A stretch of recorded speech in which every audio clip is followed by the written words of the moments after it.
Pierrot, alors, deuxième partie d'entretien. On vient de faire un entretien un peu plus géopolitique, économique sur la guerre. Et donc là, maintenant, moi, je voulais te parler tout simplement parce que bah, tu n'as pas une trajectoire de vie courante. Euh, comment dire? Il y a Je trouve que on nous a parlé. Pourquoi je voulais te parler de ça avec toi? Parce que les inégalités, en fait, souvent on dit c'est les inégalités sociales. C'est-à-dire, tu nais avec de l'argent ou tu nais avec la capacité à faire une école, à acquérir du relationnel via ta famille ou que sais-je. Et en fait, moi, la vie m'a montré que c'est pas du tout là l'inégalité. La grosse inégalité, c'est dans le fait de se construire soi-même, d'avancer, de construire sa vie jour après jour, semaine après semaine. Et je m'aperçois qu'il y a pas mal de gens qui ne sont pas capables, qui savent même pas comment faire parce que tu n'apprends pas ça à l'école. Si tu n'apprends pas ça dans ta famille, et si tu n'es pas inspiré par d'autres, tu te retrouves bloqué en fait dans des schémas à l'intérieur de ta tête. Et il y a 99% de chances pour que tu ne réussisses jamais rien de ta vie, en fait, tout simplement, parce que tu n'es pas capable de produire du succès, en fait. Et donc, ça, j'ai mis du temps à le comprendre, que vraiment le pire ennemi, c'est pas le manque de capital ou d'idées ou même de connaissances, c'est plutôt le manque de dev perso, en fait. C'est ça, pour moi, ce que j'ai vu parmi mes clients. Et quand je leur dis ça, ça leur parle énormément. Et donc, il y a une carence monstrueuse de développement perso qui après génèrent bah, des trajectoires de vie comme la tienne ou la mienne, qui sont, on va dire, plus intéressantes que 99% des gens. Il faut quand même rappeler que sur cette planète, 99% des habitants de cette planète n'a rien, mais vraiment rien du tout quand tu prends les stats. Donc il n'y a que 1% des gens qui accèdent à des trajectoires de vie intéressantes. Et donc j'ai pas mal réfléchi cette année, euh, depuis, voilà, en 2025, et à chaque fois, parce que je suis entouré de mecs aussi qui ont des trajectoires bah, du top 1%, et à chaque fois, mais c'est blanc ou noir, hein, le mec qui a une trajectoire de vie intéressante, il a un mental derrière qui supporte sa trajectoire de vie. Et celui qui n'en a pas, eh ben, il a un mental qui l'envoie dans le décor. Et il croit, le drame de l'être humain, c'est que il croit au truc qui est en train de le plus pourrir sa vie, en fait. C'est ça qui m'a le plus bluffé. C'est-à-dire que C'est vrai. c'est incroyable. C'est-à-dire que plus tu as un mental capable de, enfin, une vie, une identité, on va dire, élargie, qui est capable de supporter une trajectoire de vie intéressante, moins tu crois à toi-même. C'est ça qui est fou. C'est que moi, tu crois, plus tu sais que tu es faillible, plus tu sais que tu dois travailler, patcher, lire, te former tous les jours, investir sur toi, en fait. Et plus le mec foire, plus il est prisonnier de ses certitudes qui l'amènent à foirer. Ça, c'est un truc. Et si le mec, tu vas dire, hey, Coco, et c'est toujours, bien sûr, dans la tête du mec, c'est toujours la faute des autres, du système, machin, il y a toujours un coupable extérieur. Et si tu vas voir, tu dis, Coco, regarde, quand tu penses ça, machin, tu vas dans le mur avec ça, arrête. Et là, le mec, il t'égorge. Là, tu t'égorges, je peux pas, il rejette, ou alors il fait oui, oui, oui, machin, et puis il reboot, et il repart dans sa boucle. Et donc, je voulais que tu me parles un peu de ta vie, de ton parcours, de comment tu as commencé à 20 ans, avec quoi dans les mains, et comment tu as fait cette croissance, parce que euh, dans l'interview qu'on vient de faire, je me suis à nouveau rendu compte, bah, tu es quelqu'un de très intelligent, très connecté, très informé, tu as vécu. T'as fait des conneries, tout ça, mais comment ça s'est passé les 30 dernières années? T'as fait, comment à l'intérieur de toi, ça a supporté pour t'amener à ta vie, à ton résultat actuel, et une belle trajectoire de vie? J'imagine qu'à 20 ans, tu n'avais pas tout ce que tu as aujourd'hui, donc comment tu t'organisais chaque jour? Ce que tu as lu chaque jour? Comment tu as managé le bordel? Alors, tu sais, ce qui est intéressant, c'est que la trajectoire de vie est quelque chose d'essentiel à faire à un moment de sa vie, même à tout moment de sa vie, mais elle s'éclaire d'autant mieux que tu as de l'âge. Évidemment, que tu as Oui. de l'expérience, que tu as du recul et que tu peux regarder derrière toi et comprendre certains des éléments qui ont influencé les raisons de tes décisions, alors que sur le Ouais. moment où tu as pris la décision, tu ne peux pas le savoir. Du côté de ma mère, je viens de village, de petits villages en Italie où ils étaient. Tu vois, mon grand-père est né dans une ferme où ses parents à lui étaient métayers. Ils étaient juste des fermiers payés à la journée. Enfin, en fait, ils étaient à l'année, mais 7 frères et sœurs. Donc, tu vois les grandes familles agricoles. Et lui, c'était le premier à devenir mécanicien. mécanicien camion, donc il réparait les camions, et de là, chauffeur, donc il transportait des camions, enfin des cargaisons de trucs dans l'Italie du Nord en camion. Donc c'est des gens paysans ouvriers, quoi. Un des frères de mon grand-père, c'est rigolo, et je plaisantais avec ma mère de ça, l'oncle Pietro, qui a à peu près le même nom que moi, lui, lui est resté paysan toute sa vie. Et quand j'étais petit, j'allais chez lui, puisqu'ils habitaient à quelques kilomètres du village de mes grands-parents, et il avait ses poulets, il avait son potager, etc. Et aujourd'hui, quand je vois mon mode de vie, tiens, je me dis, tiens, c'est marrant. Après avoir fait toute une carrière dont on parlera, je me retrouve à vivre dans une ferme, certes magnifique, etc., plus jolie que la sienne, mais avec mon potager, le poulailler, etc. C'est marrant. Et donc, tu vois, finalement, on va pas très loin de là où l'arbre a posé son fruit, quoi. Du côté de mon père, c'est plutôt des familles ouvrières de la grande ville de Turin, donc dans l'Italie du Nord. Euh, et je vois que, et j'ai jamais connu mon grand-père, c'est pas celui dont j'ai écrit l'histoire parce que c'est en fait un grand-père de substitution, mais mon grand-père biologique, je pense qu'il a été ravagé pendant la Première Guerre mondiale. Euh, Longue histoire, mais donc tu vois, il doit y avoir des traumatismes de ces guerres, des famines qu'il y a eu, de la pauvreté. Et pour faire simple, mon père a été un des premiers ingénieurs informaticiens en Italie. Il a été formé dans une école technique, voilà, pas plus que ça, l'Institut Avogadro à Turin. Et dans les années 50, c'était le tout début de l'informatique. Et quand il a été diplômé, donc il est né en 42, donc il a dû être diplômé en 62, par là, 62, 63, il a bossé, pour faire court, dans la filiale italienne d'une boîte américaine qui faisait des très gros ordinateurs, des mainframes, sauf que c'était encore avec des circuits, tu sais, Bah, pour aller sur la Lune, non, c'est ça? ouais, mais pas en Italie, mais Non, mais c'est des c'est gros ça, trucs. c'est des gros ordinateurs qui ont permis d'aller sur la Lune. C'est les gros, ouais, non, c'est les gros machins. À la Qui, base, c'est des calculs qui de était moins, météorologie. qui était moins puissant que ce Ah truc-là. ouais, mais largement, ils prenaient des pièces entières. Moi, j'en ai vu mais c'était avec des transistors et des Ouais, tubes à ouais. vide. Et Oui, puis le microprocesseur. c'était avec les cassettes qui roulaient, là, qui Oui, oui, roulant. oui, avec les papiers perforés. J'en ai encore à la maison, Hum. enfin, j'en ai du papier perforé qui se balade. C'est les codes. Bon. Et ensuite, il est tombé, donc il s'occupait du service technique de cette boîte américaine, qui a eu ensuite du succès et dans lequel il a été promu. Et pour faire une longue histoire courte, il a fini patron de l'Europe de cette boîte. Il y avait quand même 60 000 employés, quoi, pour lui, qui bossaient pour lui. Et évidemment, le quartier général a été mis à Genève. Et donc, moi, quand j'avais 3 ans, je suis arrivé à Genève, en Suisse. Donc, j'ai une éducation suisse dans des bonnes écoles privées en Suisse parce que la boîte payait l'école aux gamins, enfin aux gamins des employés. Et parce que c'était une entreprise très paternaliste qui s'occupait de ses cadres vraiment super bien, etc. Et c'était une boîte qui s'appelait Digital Equipment, qui était extrêmement... il y a eu un truc comme ça, un peu comme Ford, tu sais, où le patron de la boîte, le propriétaire, considérait ses employés comme sa famille. Mais vraiment, je l'ai vu, je l'ai vécu. Et la famille des employés faisait partie de... Donc, il considérait que c'était une congrégation, parce qu'il était très religieux, c'était des Quakers, je crois, et il considérait que, voilà, et l'entreprise, c'est une mission divine, et que tu n'es pas là pour faire du pognon, tu es là pour... oui, le pognon, ça vient, mais tu es là pour faire quelque chose, mais en plus, tes employés, tu dois t'en occuper comme une grande famille. Alors, c'est toi le chef, hein, c'est toi le patriarche. Il y a pas, c'est pas une démocratie. Mais tu t'en occupes. Et donc, les enfants, tu leur payes l'école, tu leur donnes des C'est bons bien salaires. ça, Enfin, c'est bien comme mais modèle. c'est génial. Ouais. Ça n'existe plus. Bah ouais. Mais ça a existé dans le modèle capitaliste américain pendant un moment.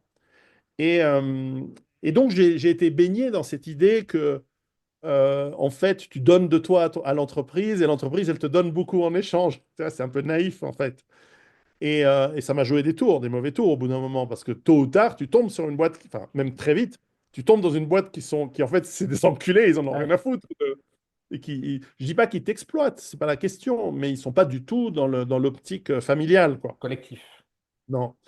Ils sont là pour que tu bosses et que tu donnes le maximum. Ils te payent. Alors, faut choisir les bonnes entreprises, mais dans la vie. Il ne faut pas tomber sur des mecs qui t'exploitent. Il faut tomber sur des boîtes qui te payent le plus possible pour que tu fasses le plus possible. Ça, c'est une des grandes règles de la vie. C'est ça, les gauchistes qui n'ont jamais travaillé de leur vie autrement que dans un gouvernement, ils comprennent pas que quand tu as une boîte, moi j'ai eu ma petite entreprise plus tard, je saute de quelques dizaines d'années, mais tu, toi, en fait, tu veux que tes employés soient les plus productifs possibles et qu'ils te rapportent le plus possible. Mais si tu ne les payes pas le plus possible, ils vont aller ailleurs.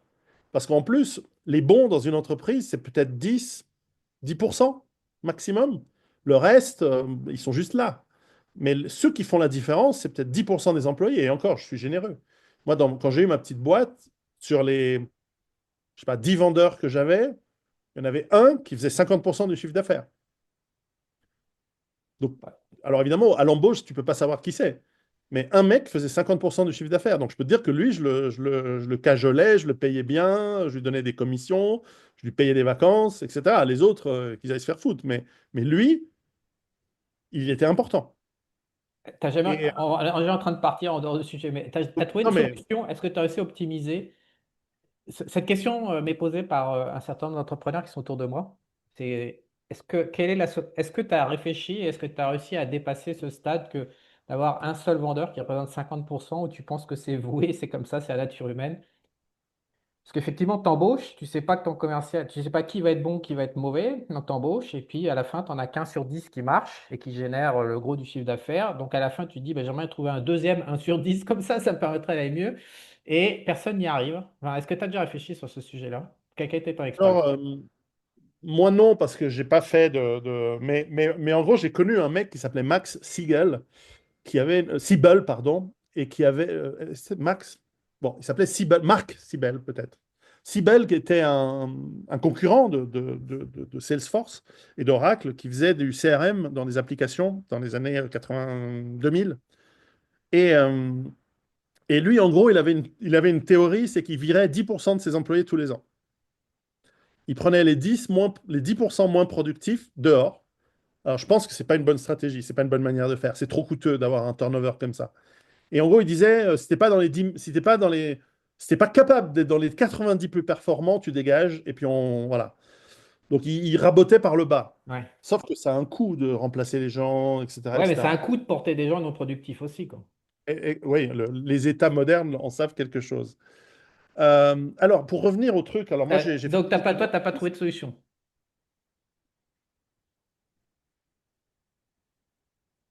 C'est un J'ai drôle, pas, c'est j'ai un pas- drôle, c'est un drôle de game.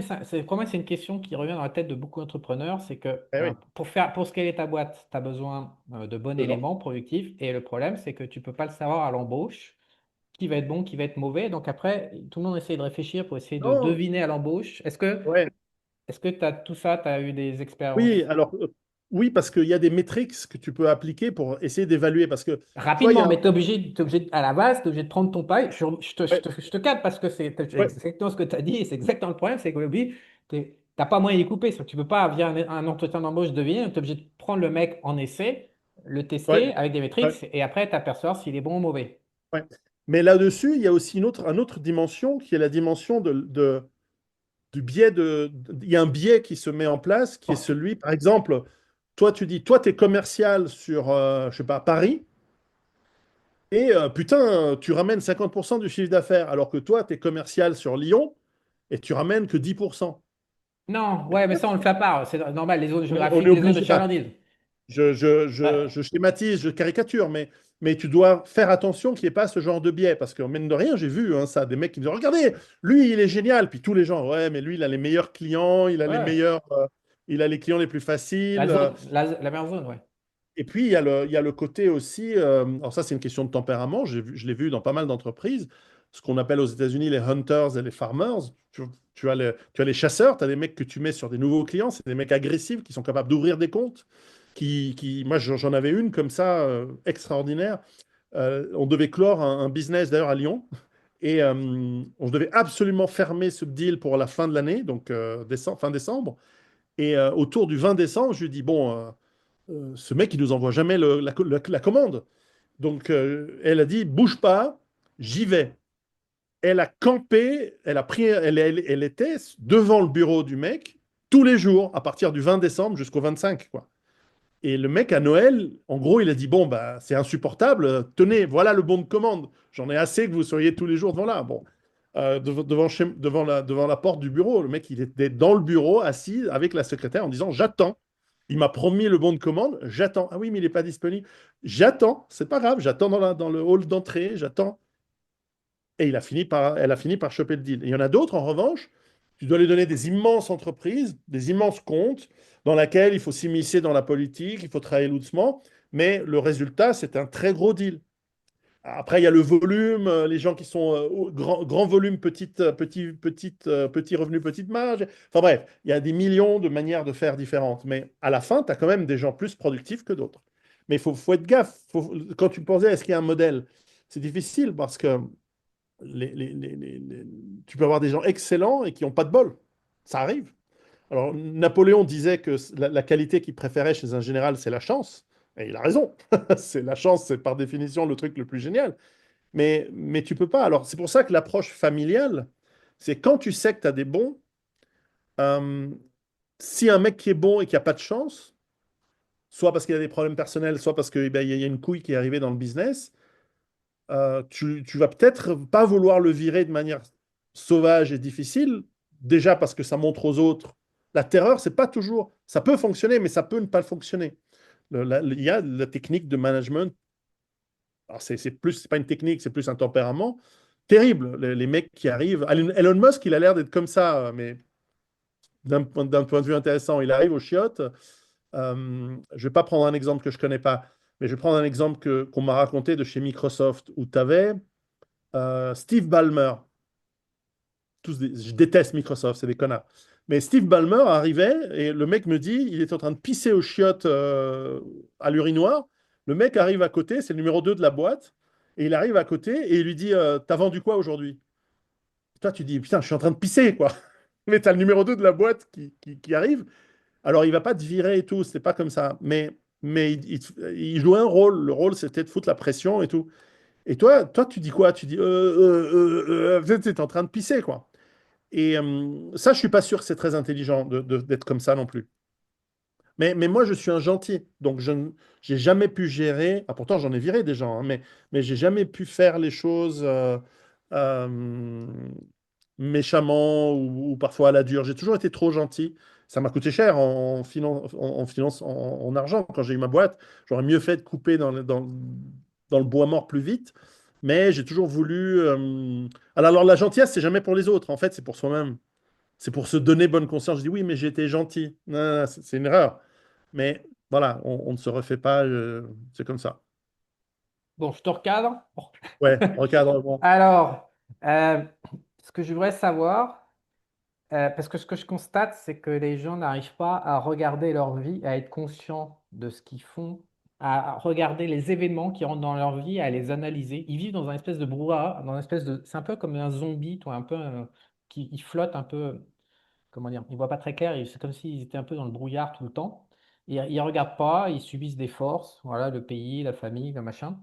Et à la fin, évidemment, leur trajectoire de vie les amène à avoir zéro. Donc, quand je vois ta vie, je me dis que tu n'as pas dû mener ta vie comme ça. Donc, à partir de quel âge tu as commencé à réfléchir sur toi, à te commencer à te regarder, à commencer à analyser? Parce que tu as dit tout à l'heure, oui, il faut être capable de comprendre sa vie, des décisions qu'on prend. Donc, tu portes bien un Ouais, regard sur tes propres décisions et tu analyses aussi les événements qui arrivent dans ta vie pour essayer d'essayer d'en tirer des conclusions ou des modèles et puis d'essayer de t'améliorer. À partir de cet état d'esprit, il a démarré à quel âge chez toi?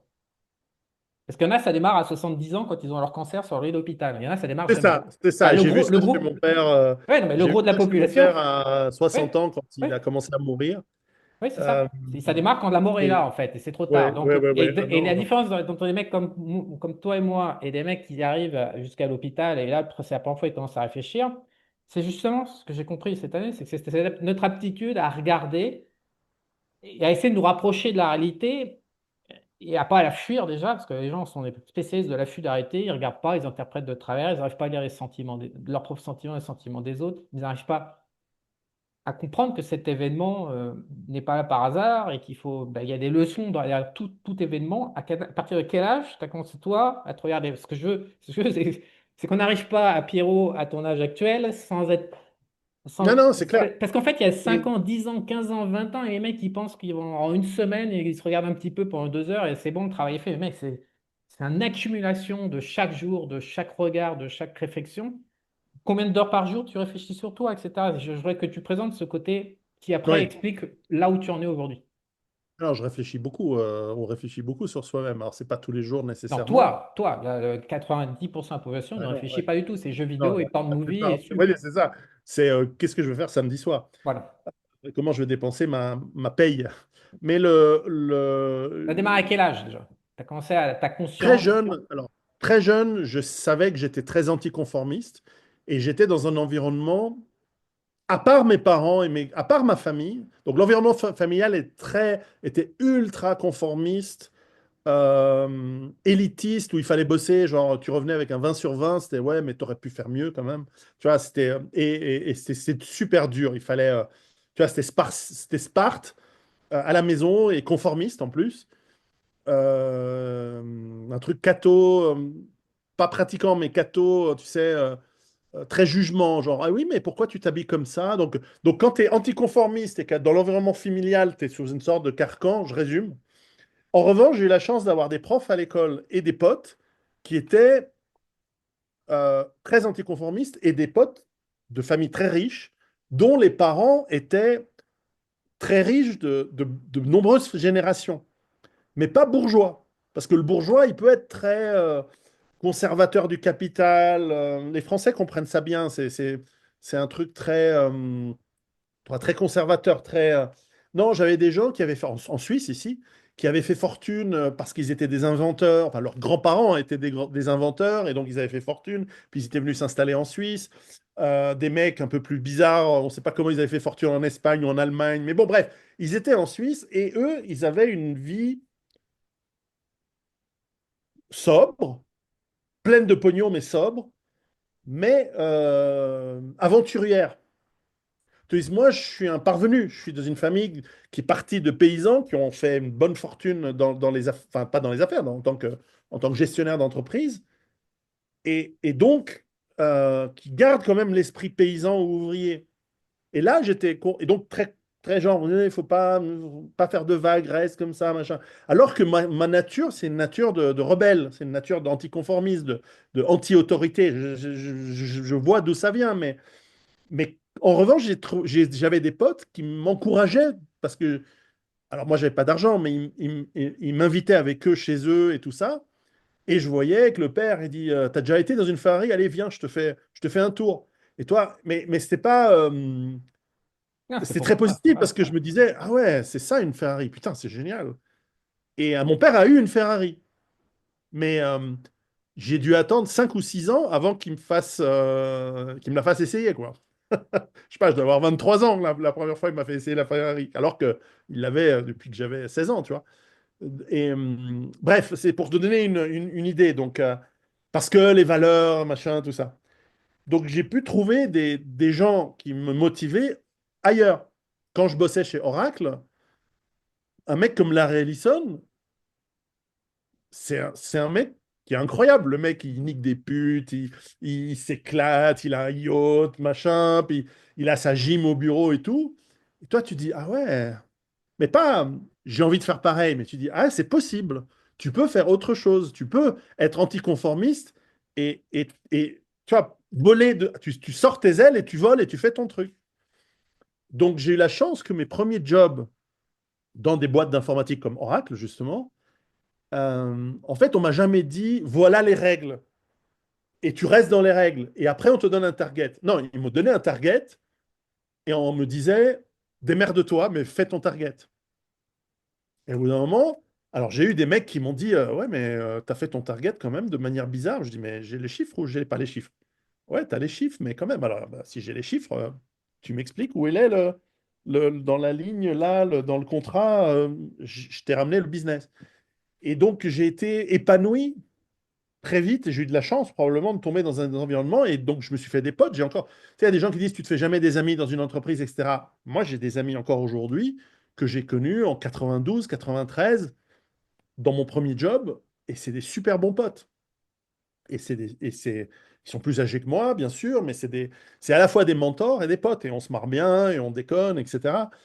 Et, euh, Donc, et si je qui m'ont... résume, c'est en fait, tu as démarré la vie avec pas mal de mentors de très bonne qualité. C'est ce qui fait que tu as pu te mettre en route au niveau cérébral et Ouais, commencer à ouais. te regarder faire. Et après, tu as été en fait l'entourage, le L'entourage mentoring. était important, et finalement, j'en veux pas du tout à ma famille qui m'a donné une base, en fait. Une base parce qu'à un moment, la famille, si elle n'est pas un peu repoussoire, tu vas pas voler de tes propres ailes. Ah, ça s'appelle l'amour toxique de la mère, c'est mon grand sujet. Oui, oui, Les mecs qui sont le plus dans la merde, c'est les mecs qui ont su l'amour de leur mère parce que du coup, ça, c'est beaucoup plus dur à remettre en cause et c'est un ouais, ouais. cadeau d'avoir On est bien d'accord. Un père Ouais. repoussoir pour moi. Ouais, la famille repoussoir, Repoussoir c'est un cadeau. que j'admirais. À partir du moment où ils cassent pas, parce que après il y a les familles Ouais, qui cassent, qui ont ouais, ouais, dommage ouais. pour la vie, mais c'est vraiment un cadeau. Alors tout le monde, parce que là, quand tu écoutes les gens, ah ouais, moi je suis pas comme eux, moi j'ai la chance d'avoir de l'amour de ma mère, moi j'étais aimé, quand tu regardes Ouais, les ouais, mecs, tu ouais. dis toi t'es con parce que c'est toi qui es le plus dans la merde. Si tu as reçu vraiment de l'amour de ta mère, c'est que tu es encore 100% croyant dans le bordel.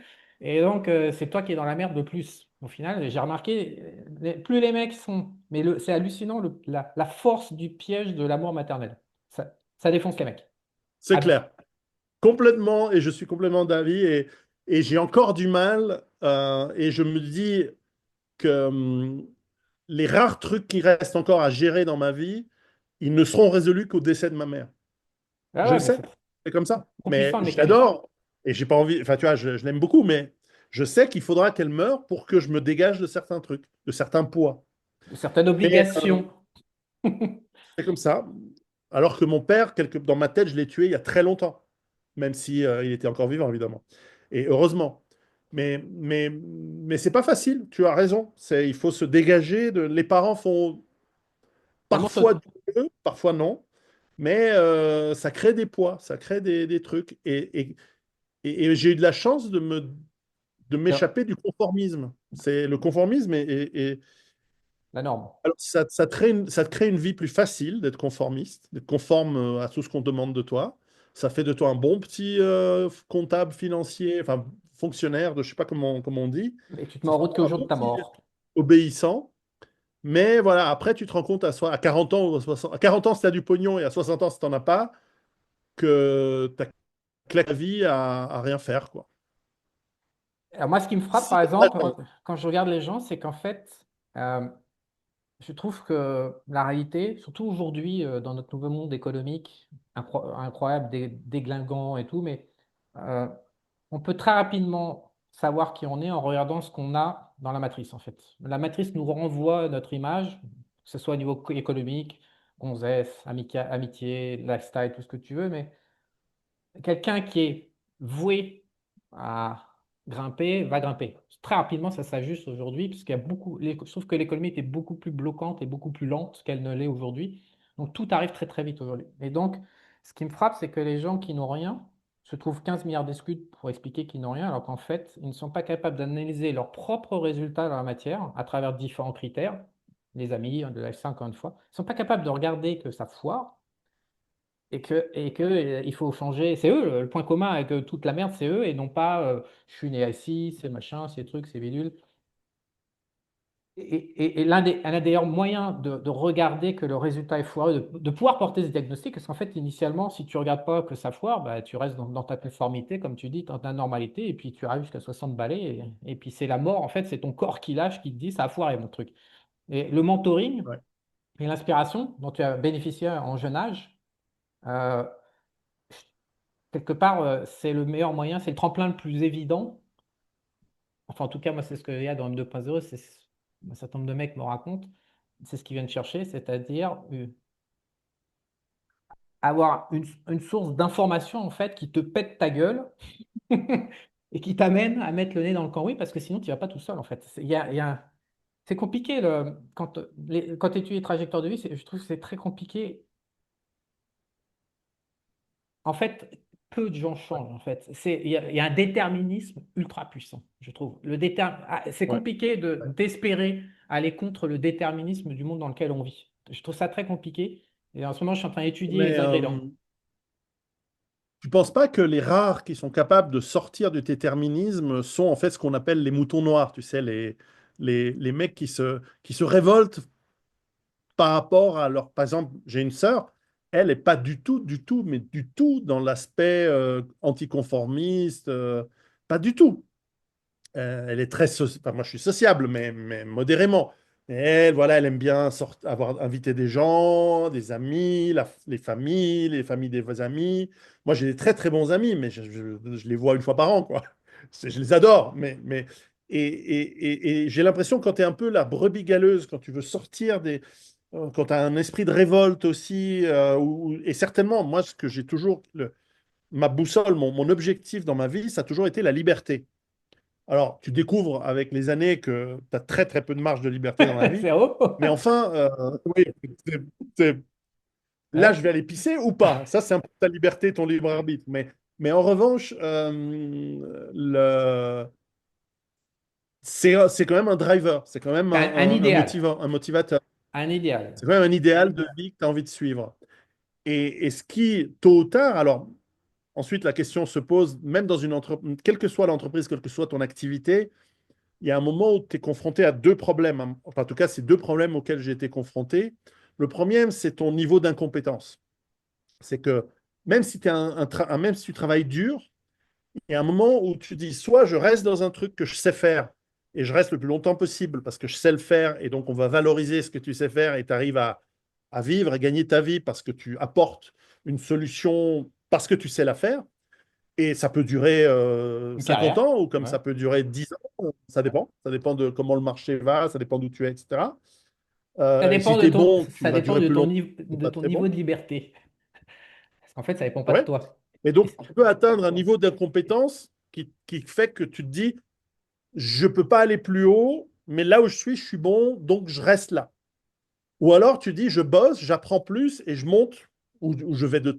Tu montes, c'est une façon de parler. Tu vas ailleurs, tu bouges, tu apprends à faire autre chose. Et ça, c'est souvent coordonné par le deuxième truc, c'est l'ennui.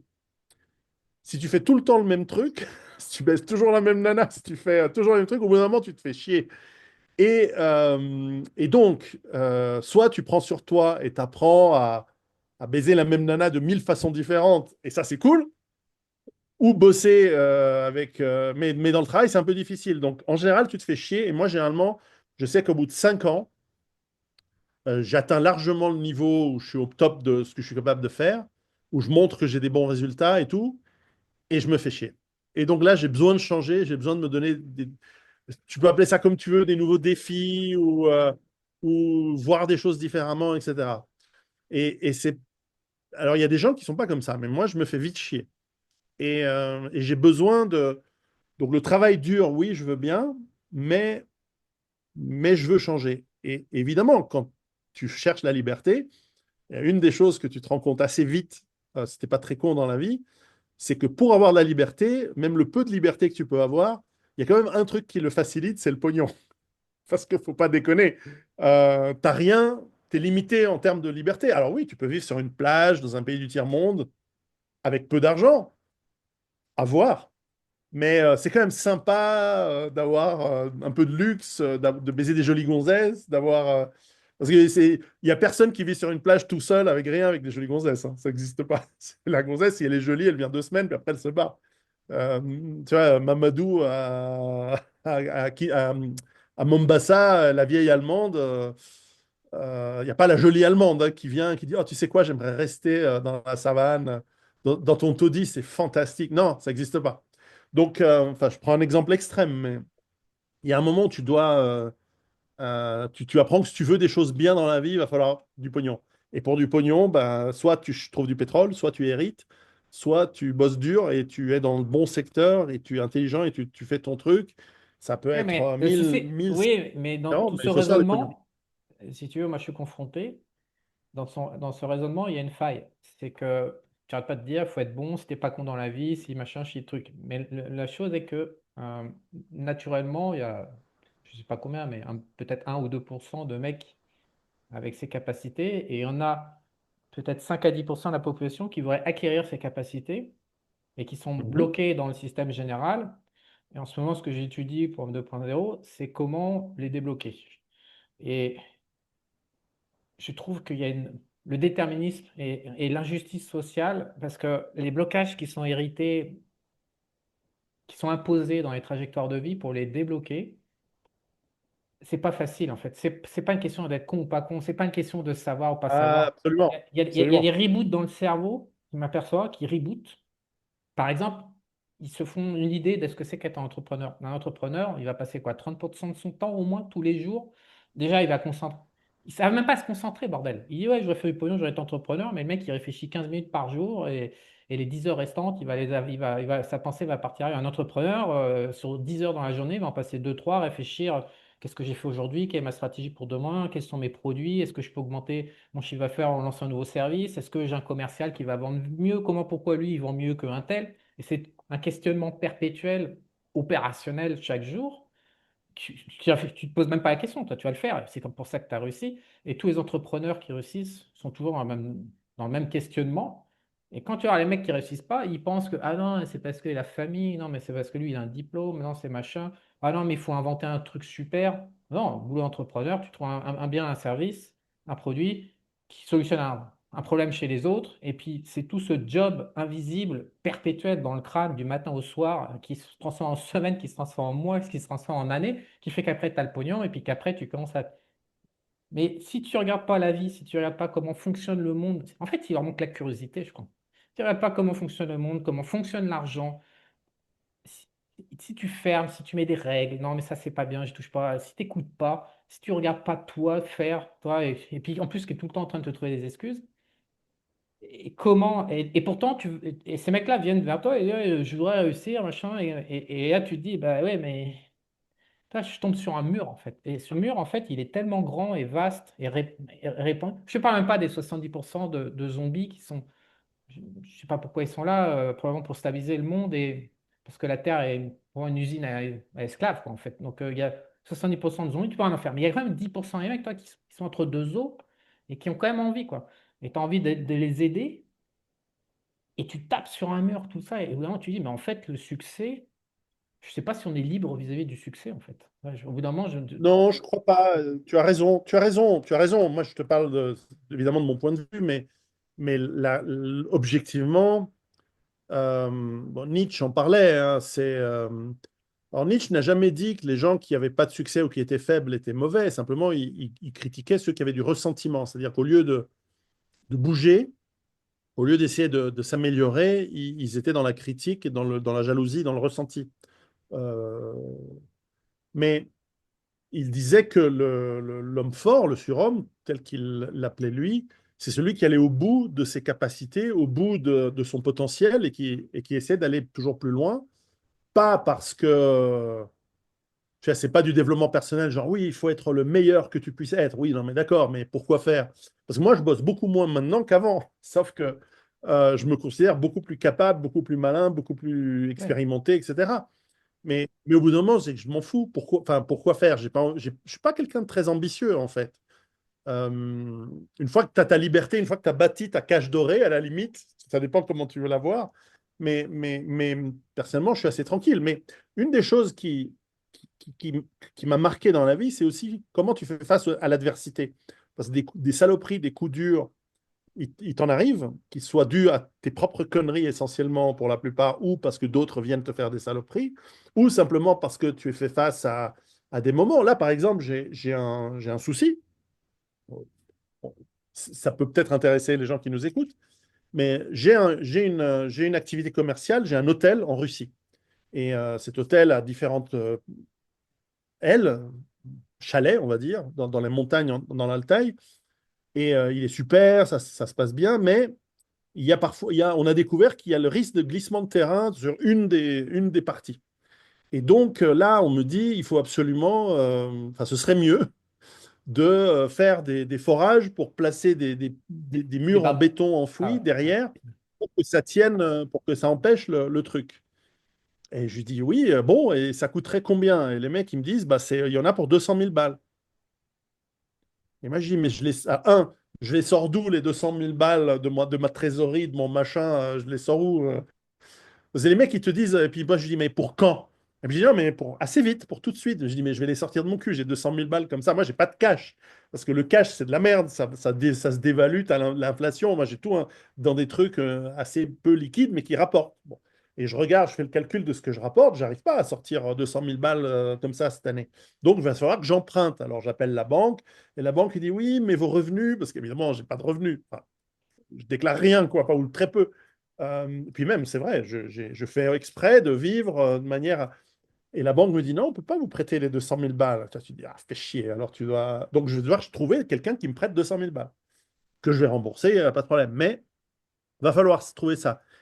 Bref, quand tu as un coup dur, tu as un moment où tu te dis, fais chier, puis ensuite tu réfléchis, puis ensuite tu trouves des nouvelles sources de revenus, tu trouves des nouvelles sources de trucs, tu dois les dealer, et j'ai aucune crainte que je vais me démerder. Mais dans le passé, pareil, tu as des coups durs, ils peuvent être financiers, ils peuvent être personnels, ça peut être à un moment, tu te fais lourder par une gonzesse, ou alors, et tu le vis mal parce que tu n'as pas encore l'expérience et le recul de ce genre de choses. Et puis parce que les émotions et les sentiments, c'est un truc qui est compliqué. Tu peux avoir des enfants qui te déçoivent, ça peut arriver.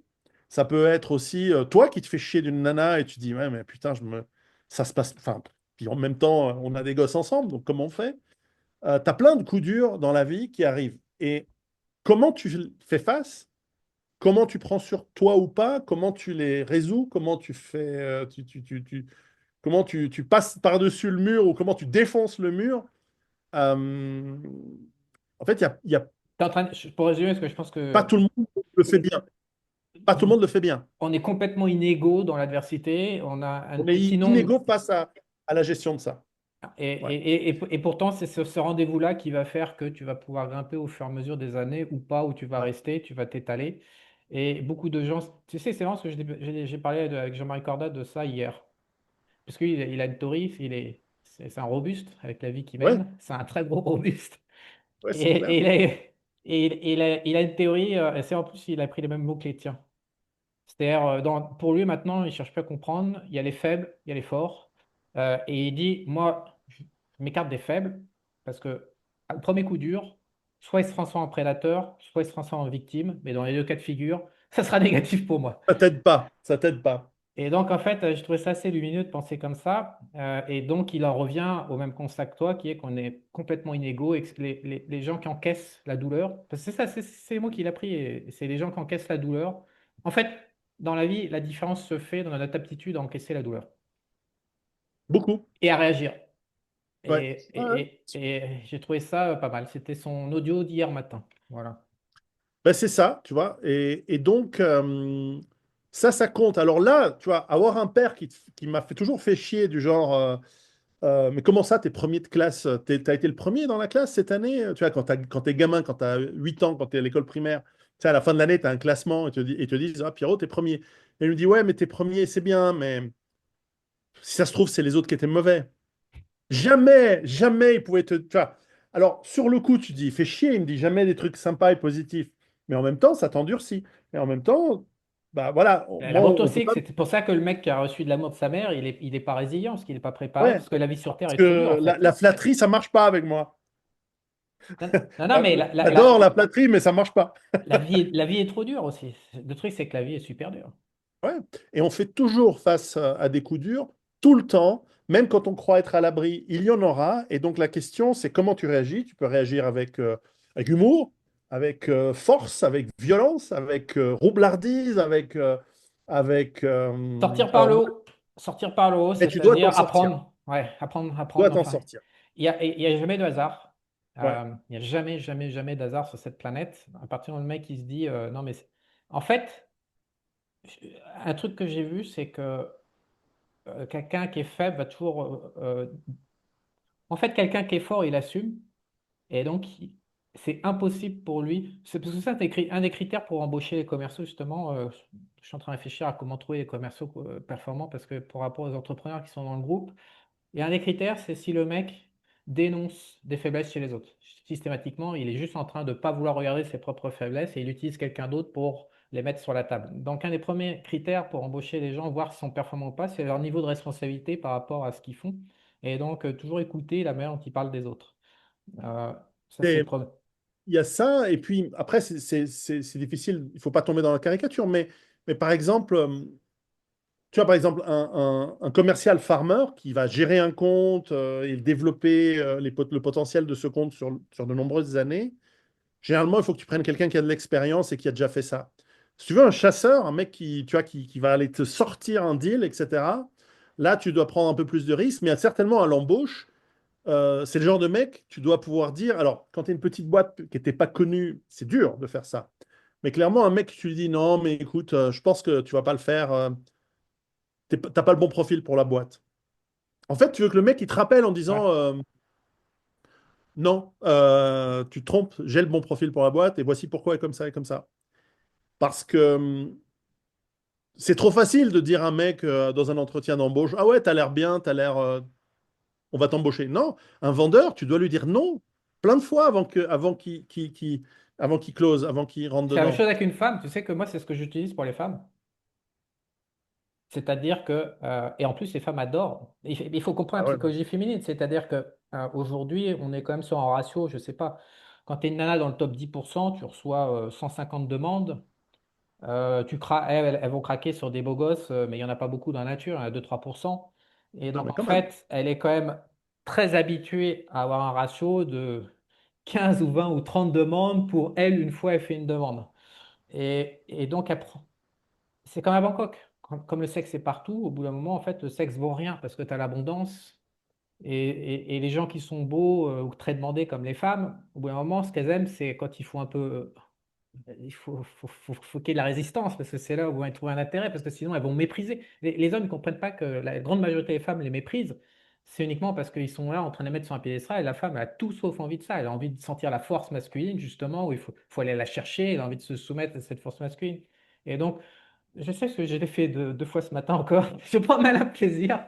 Je n'ai rien à foutre en plus. Je suis pas allé depuis un an, mais je prends un malin plaisir à, à- à entretenir la difficulté, à dire non. Donc là, il y en a une, ça fait 2 ans. Tiens, elle envoie, il y a 2 ans, j'étais au Venise, et voilà, elle envoie toutes les photos, les machins, parce que son Google a dû lui sortir les photos d'il y a 2 ans. Et donc là, je lui ai répondu, je repris comme une merde. Je lui ai dit, ouais, enfin, je vais pas le dire en public, mais bon. Mais parce que c'est comme ça que ça marche, c'est exactement comme le commercial. Et la meuf, si elle revient derrière ça, c'est qu'elle te veut. Et si elle revient pas et qu'elle s'étale, eh ben, c'est pas une bonne nana. Après, voilà, ça, c'est les commerciaux. Ensuite, dans une entreprise, tu n'as pas que des commerciaux. Comment tu fais? Alors, moi, j'ai eu ma petite boîte, C'est même celle pas qui est vis-à-vis des commerciaux, c'est vis-à-vis de la vie. En fait, ce que je vois, c'est de des la vie en bonhommes général. qui ont envie de réussir, Ouais. qui ont envie de grimper, qui ont envie de s'élever, qui ont envie de croître. Voilà, Ouais. ils ont. Mais parfois, Et parfois, tu as des profils compliqués. Par exemple, nous, on avait, dans ma petite boîte, j'avais besoin d'ingénieurs qui faisaient de l'installation technique, qui faisaient des trucs comme ça.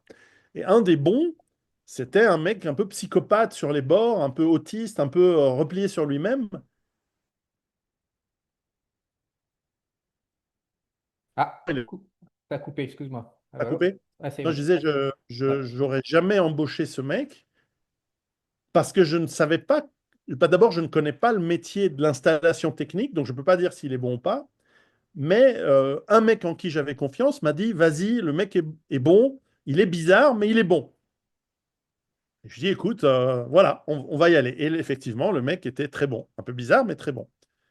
Euh, mais voilà, donc, la capacité à faire le boulot par quelqu'un d'autre, en toute confiance, ça aussi, c'est un skill. Et j'en ai vu des entrepreneurs qui n'arrivaient jamais à déléguer, qui veulent tout contrôler, y compris dans des sujets qu'ils ne maîtrisent pas. Et c'est très, très compliqué parce que tu as peur. Tu as peur de lâcher les rênes de ce que tu as, de ce que tu as créé à des gens que tu ne maîtrises pas parce que souvent, ils t'arnaquent, souvent, ils font des conneries. Et c'est pour ça que j'ai jamais créé, j'ai jamais, ma petite boîte, je l'ai montée jusqu'à 16 employés, mais pas plus. Après, je l'ai vendue parce que j'ai bien vu que ça allait être compliqué, ça allait être fatigant. Tu sais, tu dors jamais, parce que à la fin, ça a été rentable, mais tous les mois, tu sais pas si tu arrives à encaisser suffisamment d'argent pour payer tes salaires, etc. Donc, tu as des stress de folie. Et les gens qui critiquent l'entrepreneuriat, enfin, qui disent oui, il est riche, il gagne de l'argent. Non, mais tu te rends pas compte de où tu passes pour pouvoir payer les salaires des autres, mais pas le tien. pas tous les entrepreneurs ne savent pas, tu dois payer les putains d'impôts, tu dois payer l'État qui est prédateur. Alors en Suisse, ça va, mais j'imagine dans d'autres pays où l'État, tu n'as même pas encore créé ton entreprise, tu reçois 50 factures. Tu n'as pas encore encaissé un seul centime, ils viennent déjà te ponctionner de leurs conneries. Et, euh, et bref, c'est dur, c'est Ben, très très dur de créer on quelque retrouve la chose. caractéristique de l'aptitude à encaisser la douleur, à y répondre ou à se faire étaler. Hmm. Tu disais aussi, attends, tu étais en train de parler de tes salariés, du stress. Merde. Bon, je me suis à nouveau perdu, décidément. Bref, voilà, c'est compliqué. Donc moi, j'ai fait une grosse entreprise. Enfin, quand je suis arrivé chez Oracle, elle a sacrément performé. Ensuite, j'ai fait une petite ou deux startups où j'ai beaucoup appris, mais qui ne se sont pas très bien passées. Puis ensuite, j'ai ma boîte qui était hyper stressante. Ça a été très dur, mais je l'ai réussi à la vendre. Et ensuite, je suis retourné pépère dans l'industrie des logiciels pendant 6 ans. Donc après avoir fait 5 ans avec ma boîte. Et en fait, maintenant, avec du recul, j'ai bossé de 93 à 2011. Donc, j'ai même pas bossé tellement dans ma vie, enfin, tu vois, en tant que salarié ou entrepreneur. Parce qu'avec le temps, tu vois, maintenant, ça fait 15 ans que je suis à mon compte. Je fais un peu de consulting, je fais des trucs comme ça sur Internet. Et finalement, je grignote sur les investissements de l'argent que j'ai pu gagner et un petit peu de l'héritage de mon papa que j'ai placé. Et je vis de ça. Et voilà, quoi. Et c'est pour ça que j'ai des problèmes de trésorerie comme en ce moment. Mais c'est pas grave. C'est pas non plus des immenses sommes, donc je vais me débrouiller. Mais le, le recul de ça me montre que je n'étais pas dans l'obsession ni de gagner de l'argent, ni de travailler pour le fait de travailler, parce que quand les gosses sont arrivés, en 2005, j'ai vraiment levé le pied, et en 2011, ok, j'ai écrit des bouquins, je faisais des machins, mais pour moi, c'est un plaisir. Donc, c'est pas quelque chose que je considère comme un travail. Et j'ai l'impression que j'ai passé de 2005 progressivement jusqu'à 2011 et puis de 2011 jusqu'à maintenant à plein temps avec les gosses. Donc, j'ai été femme au foyer. Ça a totalement détruit mon mariage, mais c'était génial pour voir les gosses. Donc, parce que tu vois, il y a un moment quand tu as des gosses, tu te rends compte que tu les as pas vus. Parce que tu bosses, eux, ils vivent leur vie, puis en gros, tu as 10 ans avec tes gosses, de 0 à 10 ans. Après, ils vivent leur vie, hein. Ils ont été programmés par l'État pour être autre chose. Et puis ensuite, ils partent avec leur rêve à la con qu'on leur a mis dans la tête, et puis tu les vois plus. Ils sont adolescents, machin. Bah, moi, non, j'ai pu les voir, leur jouer avec, leur apprendre des trucs, défaire toutes les conneries qu'ils apprenaient à l'école au fur et à mesure qu'ils les apprenaient, leur mettre dans la tête des logiciels de liberté, et de réfléchir par eux-mêmes, de réflexion indépendante, du moins du mieux que possible. Et j'ai été super content. Maintenant, si on me dit, est-ce que tu aurais voulu passer plus de temps avec tes gosses? Je dis non, ça suffit, j'en ai eu assez. Maintenant, ils sont adultes et puis j'ai du bon temps avec eux. Mais c'est entre adultes, il n'y a pas de relation, c'est fini cette relation parent-enfant. Et c'est très bien que ça passe, ça passe. On verra bien. Peut-être j'aurai d'autres gosses plus tard, ou maintenant. Mais en tout cas, ceux qui ont été faits il y Ah, a une une annonce? vingtaine d'années. Non, non, mais j'ai une copine un peu plus jeune que moi, depuis 5 ans, et puis on ne met pas de capote. Donc tout va bien. Donc si ça vient, ça vient. Si ça vient pas, ça vient pas. Mais c'est rigolo c'est rigolo de laisser un peu de hasard dans la vie et puis De pas tout contrôler? oui, de pas contrôler et puis que ce soit rigolo. Mais certainement, voilà, l'expérience se fait au fur et à mesure et souvent à tâtons parce que tu ne sais pas. Prendre l'exemple des enfants. Personne t'a appris à gérer des enfants, ou qu'est-ce que tu dois faire. Alors, il y a des trucs qui sont instinctifs, mais tu as le recul de tes parents, tu as le recul de voir vu les gens autour de toi, mais c'est tout. Et si on te l'avait appris, il faut se méfier parce que, comme c'est généralement l'État qui t'apprend des trucs, il t'apprend à faire des trucs de faux ou de travers. Donc, il faut Ouais, se méfier. il t'apprend à faire pour son intérêt à lui. Ben, évidemment, évidemment. Si tu avais un conseil à donner, je sais pas, un trentenaire qui arrive, il regarde le monde comme Trentenaire, aujourd'hui. je pense que c'est un moment, c'est une période de la vie, un homme de 30 ans, de blinder l'aspect financier.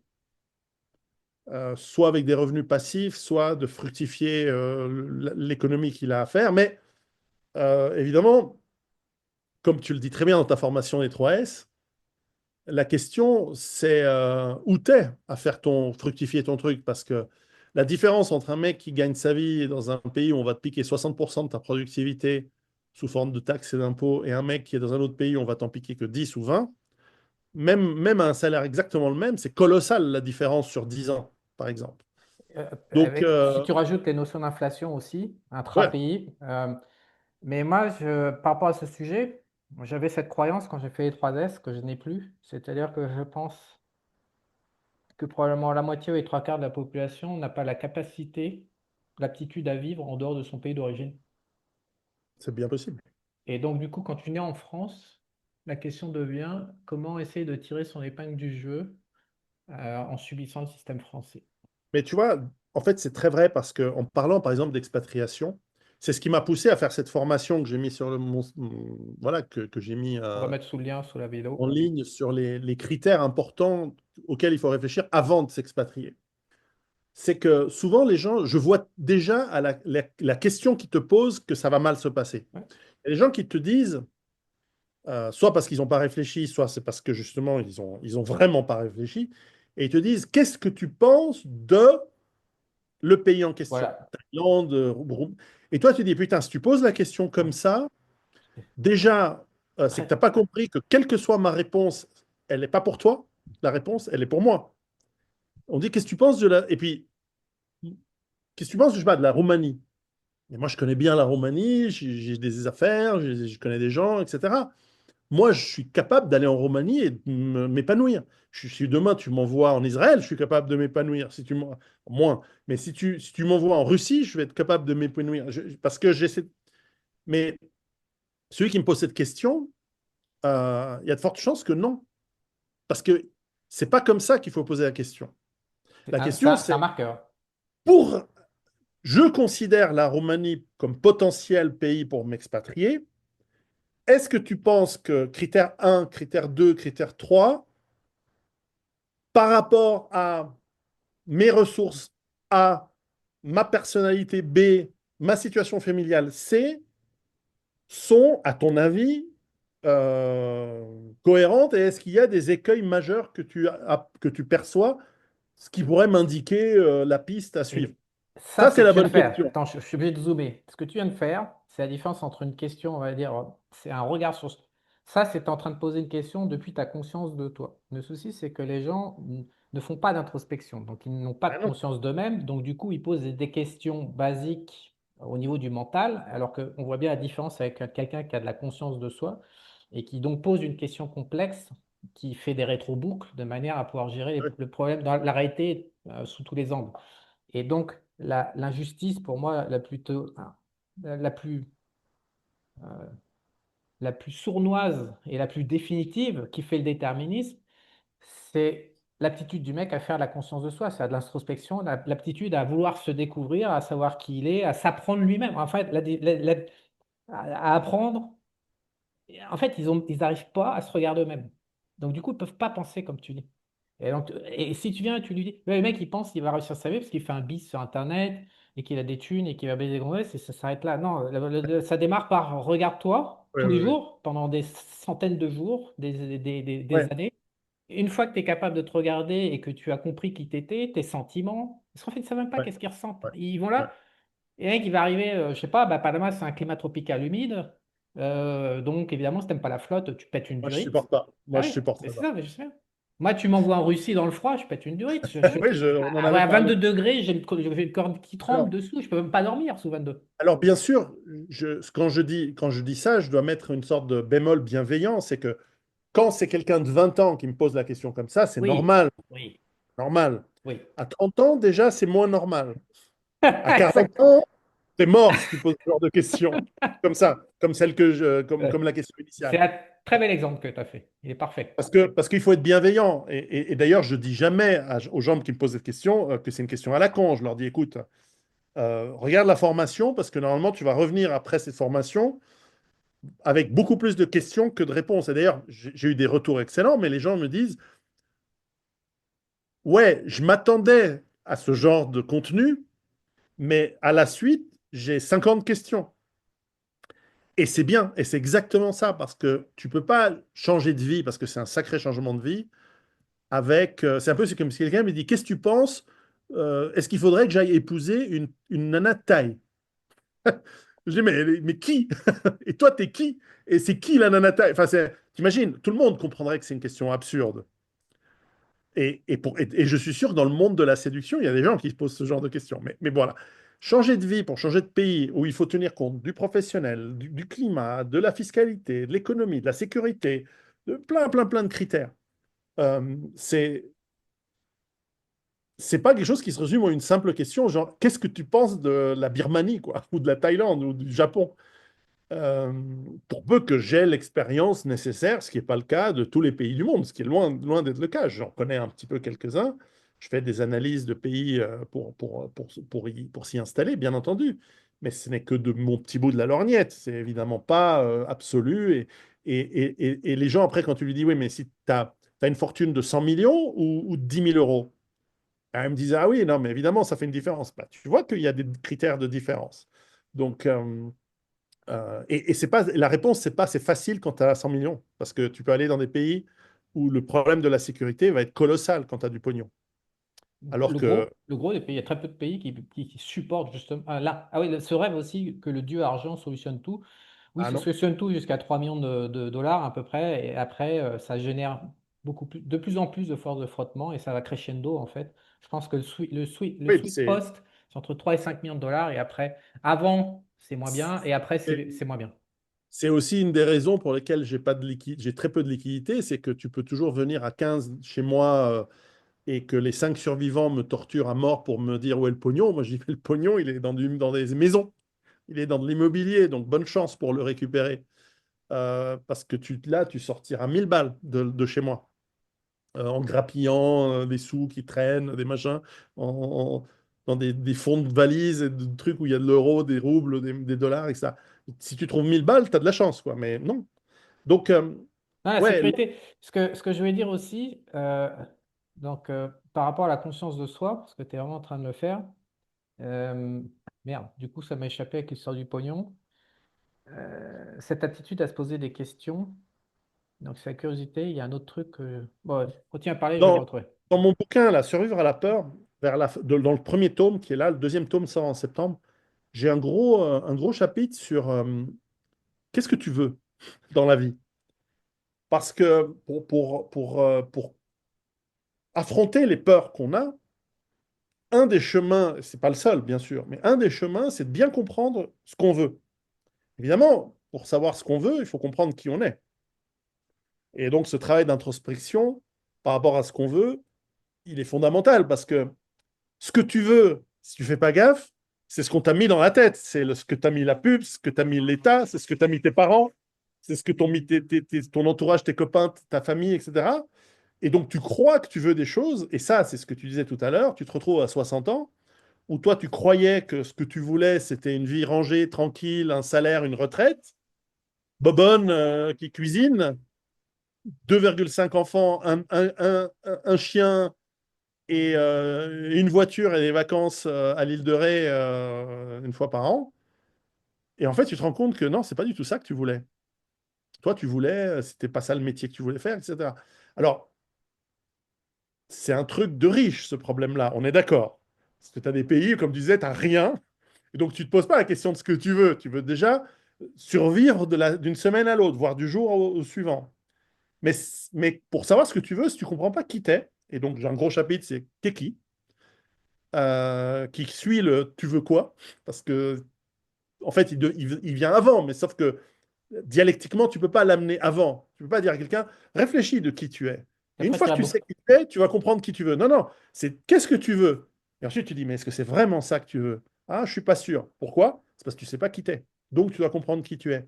Et j'ai un chapitre sur, évidemment, le libre arbitre. Parce que ça, c'est la grosse illusion. Je pense que bah, voilà, on en avait parlé, je crois. Le problème, c'est que ce qu'on est, ce qu'on veut, est très, très, très fortement lié à une concaténation de De mémoire. causalité. Mémoire génétique, mémoire Et énergétique. voilà. Et Voilà. donc, ça, pour reprendre le contrôle de ce machin-là, c'est super dur et c'est le travail d'une vie. En fait, tu en as pour toute ta vie. Mais comme disait Homère, ce qui importe, enfin, ce que laissait entendre Homère dans l'Odyssée, c'est qu'en fait, ce qui est intéressant, c'est le voyage. C'est pas la destination. Parce qu'en fait, Ulysse, quand il arrive à Ithaque, bon, il a un petit moment sympa. Il bute tous les connards qui essaient de se niquer sa gonzesse. Il retrouve sa gonzesse qui est vieille, qui a 20 ans de plus, ou 40 ans de plus que quand elle, enfin, 20 ans de plus que quand il est parti, donc c'est une vieille peau. Donc il est content, il a retrouvé sa gonzesse, il voit son fils, tout ça, c'est bien. Mais maintenant, il va se faire chier. Tandis qu'avant, il a quand même buté du cyclope, il a piné des sorcières. Enfin, putain, il a eu 10 ans de voyage de dingue. Intéressant, parce que le but, c'est le but, mais c'est le voyage qui compte en fait. Et, euh, et donc, dans la vie, on va avoir des emmerdes, on va avoir des réussites, on va avoir des échecs, on va avoir des douleurs, on va avoir des victoires. Et il faut savourer tous ces moments, y compris les difficiles, pour ce qu'ils nous apportent, pour ce qu'ils nous font ressentir. Mais à la fin, ce voyage, de toute façon, ce n'est qu'un voyage. Et Moi, j'ai une dans le solution. meilleur... Hein? Moi, j'ai une solution. Ah bah, vas-y. Parce que comme je t'ai dit, j'ai mes réponses. Maintenant, j'ai cherché pendant 32 ans. Alors déjà, c'était à refaire, bien évidemment. La réponse ne m'a pas plu, donc je suis resté à Bangkok. Le gros, gros, gros problème, hein, avant de te donner la solution, Ah, j'aurais pu te le dire, mais bon. le gros, gros, gros problème, c'est de vouloir savoir. Le choix initial, je pense qu'en fait, il y a qu'un seul choix. C'est soit on met la cagoule, on accepte avec humilité la petite vie simple qui va mener nulle part, mais on sera peinard tranquille. On se trouve des trucs qu'on aime et qu'on va pratiquer au quotidien pendant 50 ans. On en reste là. Et je vois des gens par moments dans les campagnes qui arrivent à trouver un équilibre dans la simplicité, dans la petite vie, sans possibilité, sans Ulysse, sans machin, mais voilà, qui arrivent à trouver de la paix. Toi, tu ouvres la porte de je veux savoir, qui suis, machin, la réponse aux questions. Et là, tu es garanti d'avoir des grosses emmerdes. Je voulais savoir, donc je regrette, j'assume.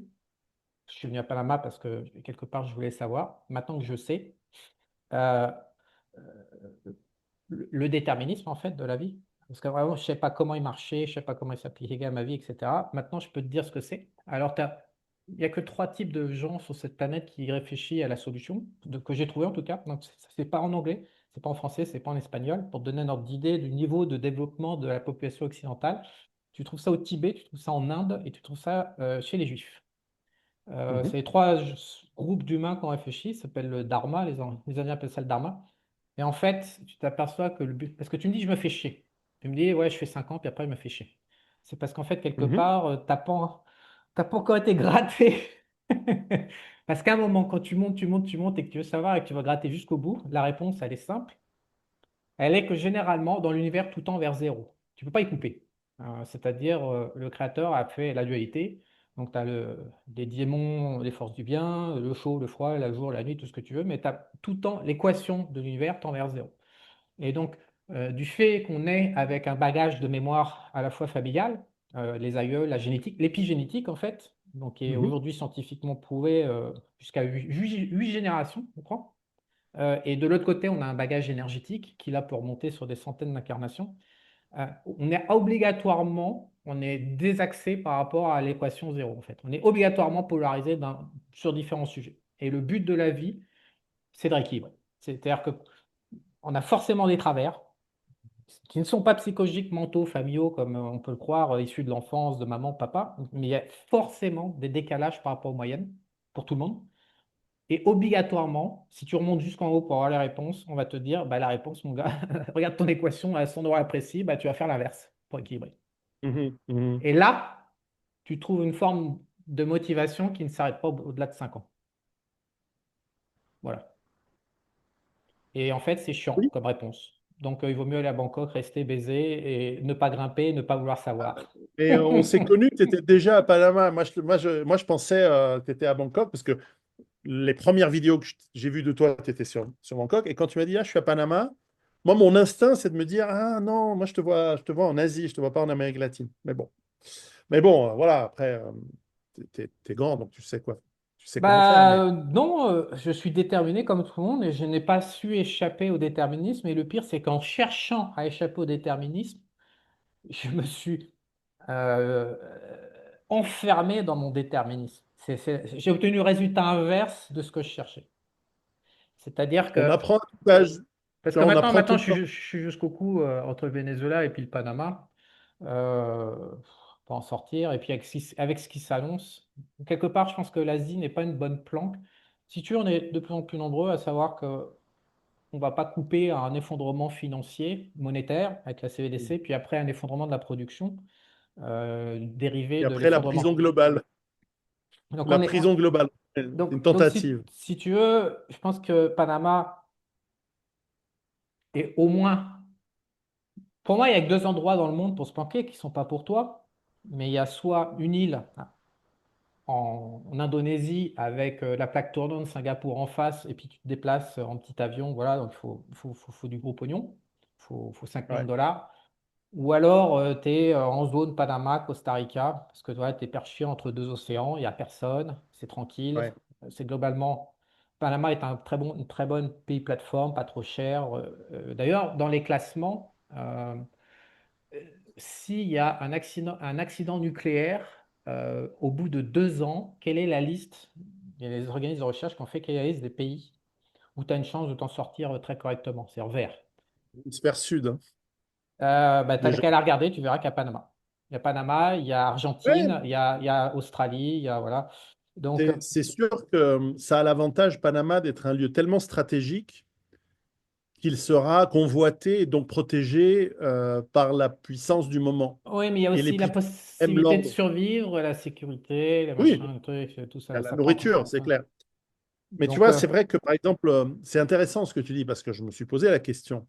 Moi, je suis habitué à la Suisse, mais je suis aussi d'origine italienne, donc je me sens très à l'aise en Italie. Euh, En France, je pourrais pas. En France, je serais en prison tout de suite parce que je m'énerverais. Il y aura des huissiers qui disparaissent, des gendarmes. Puis au bout d'un moment, on me chope, quoi.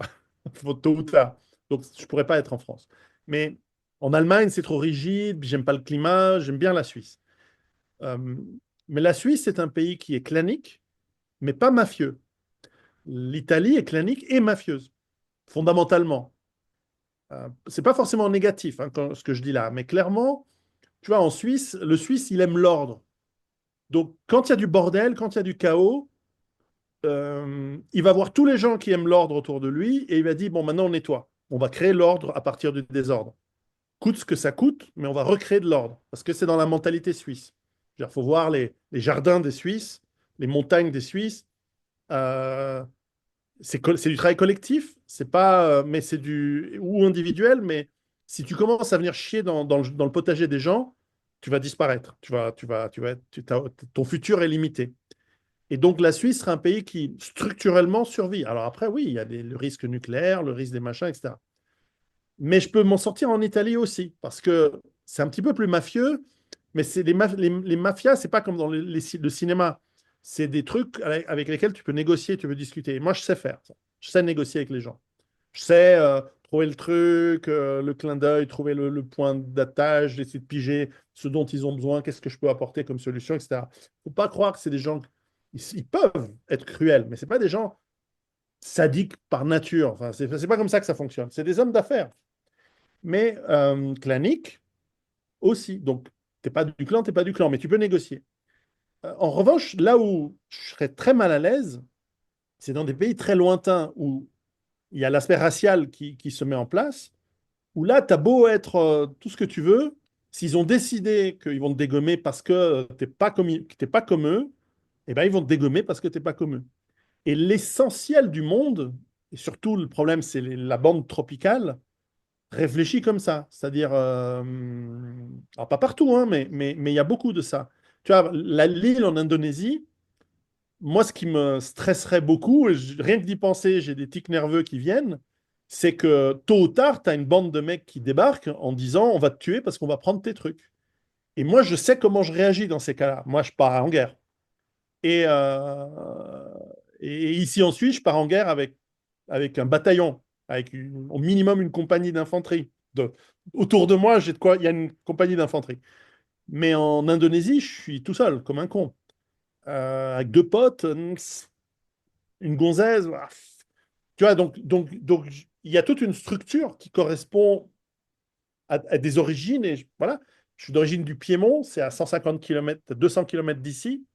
C'est pas par hasard. Génétiquement, c'est proche. Quand je rencontre les gens ici dans les montagnes suisses, il y a un côté taciturne, bosseur, euh, que je reconnais en Italie. En Italie, on a des trucs en plus, et ici aussi, ils ont des trucs en plus. Le truc en plus en Italie, c'est le côté ragot, c'est le côté je me mêle de ce qui je ne me regarde pas, etc. Ici, non. Mais ici, en revanche, bah, t'es pas de chez eux. Mais ils sont pas hostiles. Tu vas en, je sais pas, un pays où j'ai senti de l'hostilité. Qu'est-ce que je suis en train de réfléchir? Tu vas au Rwanda, t'es chez les Hutus, t'es pas Hutu. S'il y a une crise, ils vont te bouffer. Ils vont te bouffer. Et voilà. Hmm. Euh, Quelles sont nos expectatives, là où on est à l'aise, là où on se sent bien, là où il y a des opportunités. Ça, c'est un peu malheureusement le problème de beaucoup de pays qui sont gangrénés par la corruption. C'est qu'au bout d'un moment, économiquement, ils sont plus viables et donc les gens se barrent, les gens s'en vont. C'est ce qui a expliqué beaucoup le départ vers les États-Unis, de nombreux pays. Et c'est ce qui fait que les États-Unis, encore aujourd'hui, ont encore une forme de dynamisme. C'est plus comme avant, mais c'est un dynamisme certain, euh, qui est appréciable, qui est agréable. Moi, j'aime bien ça. Et bref, donc tu vois, c'est. Après, tes histoires d'énergie et je ne me suis pas vraiment encore penché dessus. Moi, je suis encore dans l'idée que voilà, on va mourir et puis on meurt et puis c'est tout. Et apprendre à mourir, c'est important. Mais on verra. T'inquiète, J'ai encore du temps. Je suis ça jeune. va venir. Ça va J'espère avoir venir. 40 ans devant moi, donc ça va pour Ben écoute, réfléchir à ça. on fera une autre vidéo, une autre conversation sur l'énergie si tu veux. En tout cas, Toujours avec plaisir. cette réflexion sur la sécurité, euh, ce que tu viens de dire, si tu veux, le Panama, en fait, ce que j'ai toujours perçu, le Panama, en fait, n'existait pas. Si tu veux, l'esprit que tu décris aux États-Unis, c'est parce que c'est un pays qui est jeune. Euh, Mhm. et donc, en fait, c'est un pays qui n'a vécu que d'immigration. Ce qui est le cas de Panama, c'est-à-dire qu'il y a un siècle, il y avait juste les Français qui étaient en train d'essayer de faire le canal, grosso modo, et des Indiens, quoi. Voilà. Donc, les Français sont arrivés, ils ont importé, je crois, 40 000 Caribins, qui se sont reproduits avec les Latinos et les Indiens, pour donner une espèce de truc hybride, une espèce de qui n'est pas pour le meilleur effet visuellement. Mais il y a un esprit à Panama que tu sens, c'est que c'est un pays d'accueil. C'est-à-dire que tu as toute l'Amérique latine qui a réussi, qui vient se réfugier à Panama. C'est aussi principalement la plaque tournante du recyclage de l'argent sale de toute l'Amérique latine. Donc, dès que tu as du blé, bah, tu vas acheter un bien immobilier à Panama. Donc, Ouais. il y a pas d'identité nationale. Parce qu'en fait, le danger, il repose sur sur comment? La radicalisation du nationalisme, en fait. C'est là où il commence au nom de, ouais, t'appartiens pas à tu fais pas partie de notre communauté, on va te buter. Ça, c'est vachement corrélé. Et donc, le truc qu'il n'y a pas aux États-Unis et qu'il n'y a pas trop à Panama, contrairement au Costa Rica, en Colombie, au Venezuela, euh, c'est que l'identité nationale panaméenne, tu vois, parce qu'ils n'ont pas les racines, tout simplement qu'il n'y a que trois générations. Le mec qui dit je suis panaméen, tu sais qu'au maximum, il n'y a que trois générations en arrière. Donc, il y a Ouais, bien pas, sûr. tu sens pas le Costa Ricain, déjà, il est fier de son pays, mais tu sens qu'il y a plus de racines, ça dure depuis 200, Et tu 300 sais, ans, quoi. la création d'un peuple, c'est c'est très intéressant à étudier parce qu'elle ne va pas de soi. Tu as d'ailleurs dans beaucoup de populations, tu as des mythes fondateurs où Raconte des où conneries. c'est essentiellement Dieu qui t'a créé, où Dieu t'a Ouais. dit, voilà, t'es spécial, et donc tu as un certain nombre d'avantages, un certain nombre de trucs que tu vas devoir te battre pour garder. Les trucs bibliques, on les connaît, mais par exemple, Rome, c'est particulier. Par exemple, en gros, c'est des brigands qui, je trouve, un chef de guerre, enfin deux chefs de guerre, deux frères, ils font de la ville, il y en a un qui bute l'autre, Caïn, Abel, tu vois, il y a toujours même des trucs comme ça fondateurs. Donc c'est, tu vois, c'est un meurtre fratricide fondateur de la ville. Et les Romains, ils disaient, nos ancêtres, les fondateurs de Rome, c'est des brigands. C'est pas, tu vois, des mecs qui descendent du ciel avec nobles, avec, tu vois, qui sont en or et brillants. Non, non, non, c'est des salopards de brigands. Et ces fils de pute, parce que probablement c'est ça, hein, sont les fondateurs du plus gros empire de l'Occident, quoi, dans lequel on vit encore dans la mémoire, tu vois. Et, et ce récit fondateur, il nous dit quoi aussi? Il nous dit que c'est face à l'adversité, dans la guerre, dans la difficulté, pour les survivants, qui crée des liens. Tu as un peuple hétéroclite, tout ce que tu veux, c'est quand il y a la première grosse difficulté, les salopards, ils commencent à piller enfin, les mecs qui sont en nature prédatrice, ils vont commencer à piller ceux qui sont un peu victimes. Au bout d'un moment, les mecs qui veulent pas se faire piller, ils s'unissent ensemble malgré leurs différences. C'est la métaphore des films de zombies. Hein.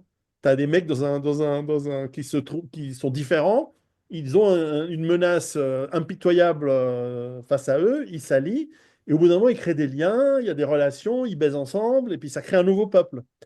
Tu as ces dynamiques qui sont, Perpétuel. quand elles sont il y a longtemps, eh ben, c'était il y a longtemps, et donc tu vis dans la mythologie de ça, tu l'embellis, tu en fais plein de choses, le baptême de Clovis, tu inventes plein de trucs autour qui symbolisent, qui ritualisent des fêtes, des commémorations, des fêtes nationales. Tu inventes des machins pour créer cette cohésion, parce qu'elle n'est pas naturelle chez l'être humain, surtout quand il y a beaucoup de différences. Et avec le temps, on est tous très différents, on a tous des désirs différents, des machins, des origines, de tout ce que... Et quand il y a des différences trop marquées, des religions, etc., sur le même territoire, quand c'est l'opulence, bah, on se démerde, mais dès qu'il y a une crise, tout le monde va se foutre sur la gueule et celui qui va gagner, éventuellement phagocyter les perdants, s'ils ont la chance d'être phagocytés, d'être absorbés, puis en fait, à la fin, il crée de l'uniformité et cette uniformité, elle soude un nouveau peuple qui a un nouveau récit fondateur, disant il y a eu une guerre, on a gagné, c'était dur, mais maintenant, c'est un nouveau peuple et on est ensemble.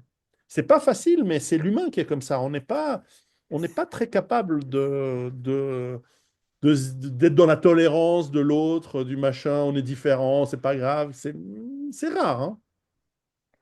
Ben, t'as résumé l'histoire de l'humanité, quoi. Parce que ça fait que ça, c'est Ouais. que... Et en fait, il n'y a pas de solution. Donc, si tu veux, en La fait, seule solution, c'est le commerçant. C'est le mec. Et pour ça, il y a des peuples très habiles et il faut être admiratif par rapport à leur capacité. produire et vendre. C'est soit tu produis, soit enfin, c'est le truc, L'intermédiaire. t'es un producteur ou t'es un guerrier. C'est mieux si c'est les deux ensemble, c'est possible. Et t'as un petit peu de poètes et des prêtres, mais bon. Mais il y a le commerçant qui est capable de dire, moi je vais du peuple A au peuple B et je vais piger. Et les Chinois sont très commerçants. Les Juifs sont très commerçants. Les Phéniciens, les Libanais sont très commerçants de nature. Un peu les Italiens, mais pas tous. Les Vénitiens, oui. Et ils essaient de trouver le truc. Ils disent, ah, chez le peuple A, ils ont des céréales qui produisent en trop. C'est marrant, le peuple B, eux, ils fabriquent des chaussures. Et en fait, je vais transporter des trucs, ou des épices, ou le machin. Et là, ce peuple-là, s'il est discret, s'il commence pas à faire chier les autres, il va être accepté partout parce qu'il apporte une solution, tu vois. Donc les gens un peu comme nous, qui sont un peu en dehors, on doit pouvoir apporter des solutions, je crois. Écoute, tu as résumé ce Sinon, on que va je se faire voulais te dire. dégueuler. Mais non, mais euh, je pense que la plus grosse richesse, c'est l'aptitude à apporter des solutions aux autres et non pas avoir du capital. Je pense que le déterminisme que je suis en train de regarder chez les clients de 2.0 qui m'effraie, c'est justement de les voir incapables de prendre une solution et de les voir incapables de faire d'introspection. Je pense que la pauvreté, le plus gros générateur de pauvreté, c'est l'absence d'observation qui permet de trouver une solution pour l'autre, mais ça repose sur l'absence d'observation de soi et donc par un manque d'introspection. Moi, c'est ma conclusion à peu près actuellement après 6 mois de réflexion là-dessus. Ça, c'est la première chose. Et la deuxième chose que je voudrais te dire, c'est que donc depuis que je connais mes réponses, et pourquoi je dis que je préfère rester à Bangkok, même si quelque part il y a une partie de moi qui dit que c'est pas vrai. J'ai fait le chemin et j'ai fait un sacré chemin. Et donc du fait que j'ai fait ce chemin, je peux te dire qu'il y a un des plus gros écueils sur la vie, c'est de se dire qu'est-ce que je fais de ma vie. Donc tu peux faire comme toi des petits cercles de 5 ans environ, des cycles. Et puis après, bah, tu te refais chier, il faut que tu te retrouves un nouveau jouet. Ou alors tu peux chercher le truc qui va tenir pendant 40 ans et t'auras la patate tous les jours. Ce qui est meilleur pour le vieillissement d'ailleurs, je te recommande. Parce que quand tu as justement la patate, que tu as trouvé le truc qui va te maintenir, tu vis. On sait très bien que l'être humain, en fait, surtout l'homme, après 60 ans, tombe pour des questions d'hormones, puisqu'on sait en Allemagne, il y a 4 ans d'écart d'espérance de vie, ce qui est gigantissime parce qu'ils ont fait ça sur 9 millions, je crois, d'Allemands sur l'assurance vie. On sait que le mec, il continue à travailler. Lui, il a 4 ans d'espérance de vie de plus que le mec qui arrête de bosser. Donc, on sait très bien que l'homme entretient sa vitalité par le fait d'être utile. Activité, Et c'est clair. donc, la question, c'est comment je suis utile. Donc, moi, toute ma vie, bah, comme d'abord, je n'étais pas comme toi, à pas croire que l'énergie, c'est pas que c'est que ça me faisait chier et que ça m'intéressait pas. C'était même pas une question de croire ou pas croire. Je savais que c'était là parce que j'avais trop de manifestations, mais je ne voulais pas entendre parler parce que ça m'intéressait pas. Mais toujours est-il que 99% des gens, ils vont te dire, ah bah si tu veux choisir une vie utile pour la collectivité. Euh, et donc ça, aujourd'hui, je suis quasiment sûr que c'est un piège.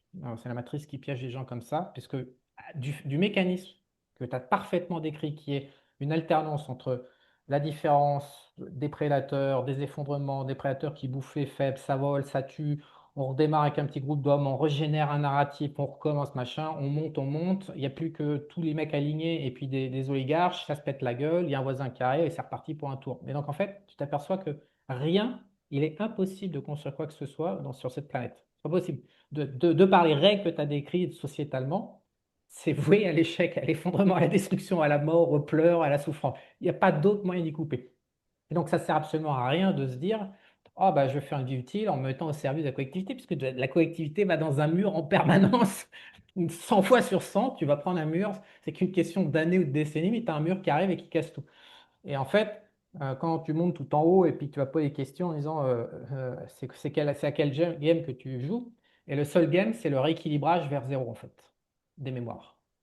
Et donc, tu t'occupes pas de savoir, euh, comment dire, tu t'occupes pas de savoir si tu dois planter des arbres, aider la faim. C'est pas ton game, c'est le game d'au-dessus, ça ne nous appartient pas. Il faut trouver le game de tes mémoires. Il faut rééquilibrer ses propres mémoires, de sa propre trajectoire. C'est le seul truc qui a une logique. Tout le reste, tu peux me donner tout ce que tu veux aujourd'hui, je te le déglingue en 5 secondes, ça va dans le mur. Et c'est une perte de temps. Et donc, du coup, une fois que tu te mets dans ça a été illustré en plein de films. Alors le dharma, ils appellent ça, les Indiens, ils appellent ça le dharma, c'est l'art de trouver, de marcher sur le bon chemin en fait. Ou alors, tu as un film de la samouraï, il te dit à un moment, un homme fait ce qu'il peut jusqu'à ce qu'il finisse par, jusqu'à ce que la vie lui présente le chemin sur lequel ils doivent marcher. Enfin, ils te la sortent les Asiatiques, ils te la sortent toujours de manière un peu détournée. Ouais. Mais quand tu marches sur le chemin qui est le chemin de rééquilibrage des mémoires, là, tu as une force en toi d'une puissance inégalable. Parce que c'est Alors, ce qu'on me demande. question pour toi, les gens qui sont, c'est très féminin, mais ça existe, qui sont dans l'idée de, voilà, de l'entraide, du travail avec les autres pour, euh, Altruisme? voilà, qui s'épanouissent par l'aide, par l'aide des autres. Il y en a. Est-ce que c'est une manière d'où ça vient et est-ce que ça fonctionne? Alors, Pour toi chaque qui es mémoire dans... unique, chaque combinaison de mémoire unique, c'est la combinaison de mémoire, encore une fois, de tes aïeuls, l'épigénétique. 8 générations, ça fait quand même 200 ans en arrière. Donc, tout ton patrimoine génétique qui a interagi dans la matrice a fait des conneries, des biens, des plus, des crédits, des dettes, des machins, des trucs, des vols, des viols, de tout ce que tu veux. Ah, Et tu donc, m'étonnes. tout ça, c'est dans ta mémoire génétique. Donc, on sait par exemple, chez les Juifs, ce qu'ils l'ont mesuré dans le cerveau par rapport à la culpabilité, c'est les petits-enfants. Généralement, c'est un pic en petits-enfants, la deuxième génération. Donc, et après, tu peux remonter, tu as des pop-up qui peuvent remonter jusqu'à 8 générations en arrière. C'est fascinant à étudier et à voir. Et ensuite, tu as des trajectoires, ce qu'ils appellent le dharma, c'est-à-dire des trajectoires. Alors là, ça passe par l'énergie sur 50, 100 vies. C'est des longues trajectoires. Bah, c'est le film Clou la Das des frères Wachowski qui ont fait Matrix. Ils parlent de ça. C'est la parfaite Ouais. illustration du dharma, en fait. Et, et donc, quelqu'un qui a volé euh, des pauvres pendant 10 générations, comme Tom Hanks dans Clou la classe, qui passe son temps à trahir, dérober, etc. Si après, il fait une vie où il va donner, donc là, il va être dans le rééquilibrage, donc là, il va trouver une force inégalable, encore une fois. Mais si c'est un mec qui a aucune mémoire liée au vol et qui est en train de donner sa vie, c'est du flan, je crois pas. Je Le, comprends. mec, le Je mec, vois ce que tu c'est veux dire. le mec qui est en train de fuir quelque chose, ou en train de se raconter des conneries, c'est du fake. On Euh, retombe de toute façon sur la connaissance de soi et et qui inclut la connaissance de son épigénétique et de ses ancêtres. la force du dharma, donc les Indiens en parlent très bien, c'est du sanskrit en fait, mais la force, quand tu Ouais, ouais. comprends le chemin, euh, Clair. ça te pète le cerveau tous les jours. Et surtout, ce qui se passe, c'est que c'est pour ça que si j'étais resté à Bangkok, bah, j'aurais pas ces réponses. Et que donc, j'aime bien, c'est un peu pour le côté paradoxal, ambivalent, puis pour faire chier aussi tout le monde. C'est pour ça que je raconte ça. Mais la vérité crue, c'est que quand tu marches enfin sur le chemin que la vie te révèle que tu dois faire, compenser les moyennes, retour aux moyennes et compenser les écarts types, en fait, dans ton patrimoine, quelque part que tu récupères à ta naissance, tu reçois énormément de solutions. Aussi, ce qui se passe, c'est que, comme tu as dit, c'est tout le paradoxe, c'est que tu ne peux pas arriver à te poser ces questions-là si tu n'as pas du pognon. Donc, à un moment, pour faire du pognon, il faut te trahir, il faut aller dans la matrice, il faut foutre des coups, il faut faire du business, et tu es obligé, quelque part, de te compromettre un peu par rapport à ce à quoi tu tiens. Ça, je le vois, j'accepte, voilà. Mais dès que tu as du pognon, il y a un moment, euh, il faut rééquilibrer, quoi. Et c'est très dur si tu es en train de faire du pognon. Donc, toi, tu as la matrice qui te paye, tu peux baiser des gonzesses, tu achètes des jouets, tu voyages, voilà, tu as tout ton luxe. Donc, c'est très attrayant. Mais si tu marches pas sur le bon chemin, c'est dur, c'est rugueux. C'est pour ça que tu prends un coup de bambou en permanence parce que tu marches pas sur le bon chemin. Quand tu commences à marcher sur le bon chemin, ça s'allège. Ça devient plus doux. Tu as beaucoup plus d'inspiration, on te donne beaucoup plus d'outils parce que c'est là, c'est le but. C'est le but de la vie. Le but de la vie, c'est pas de se mettre au service des autres, de faire tout le merdier collectif. Le merdier collectif, il est voué à tout détruire. Dès qu'on est sur une compensation pour aider le collectif, la vérité, c'est que le but du collectif, c'est la destruction.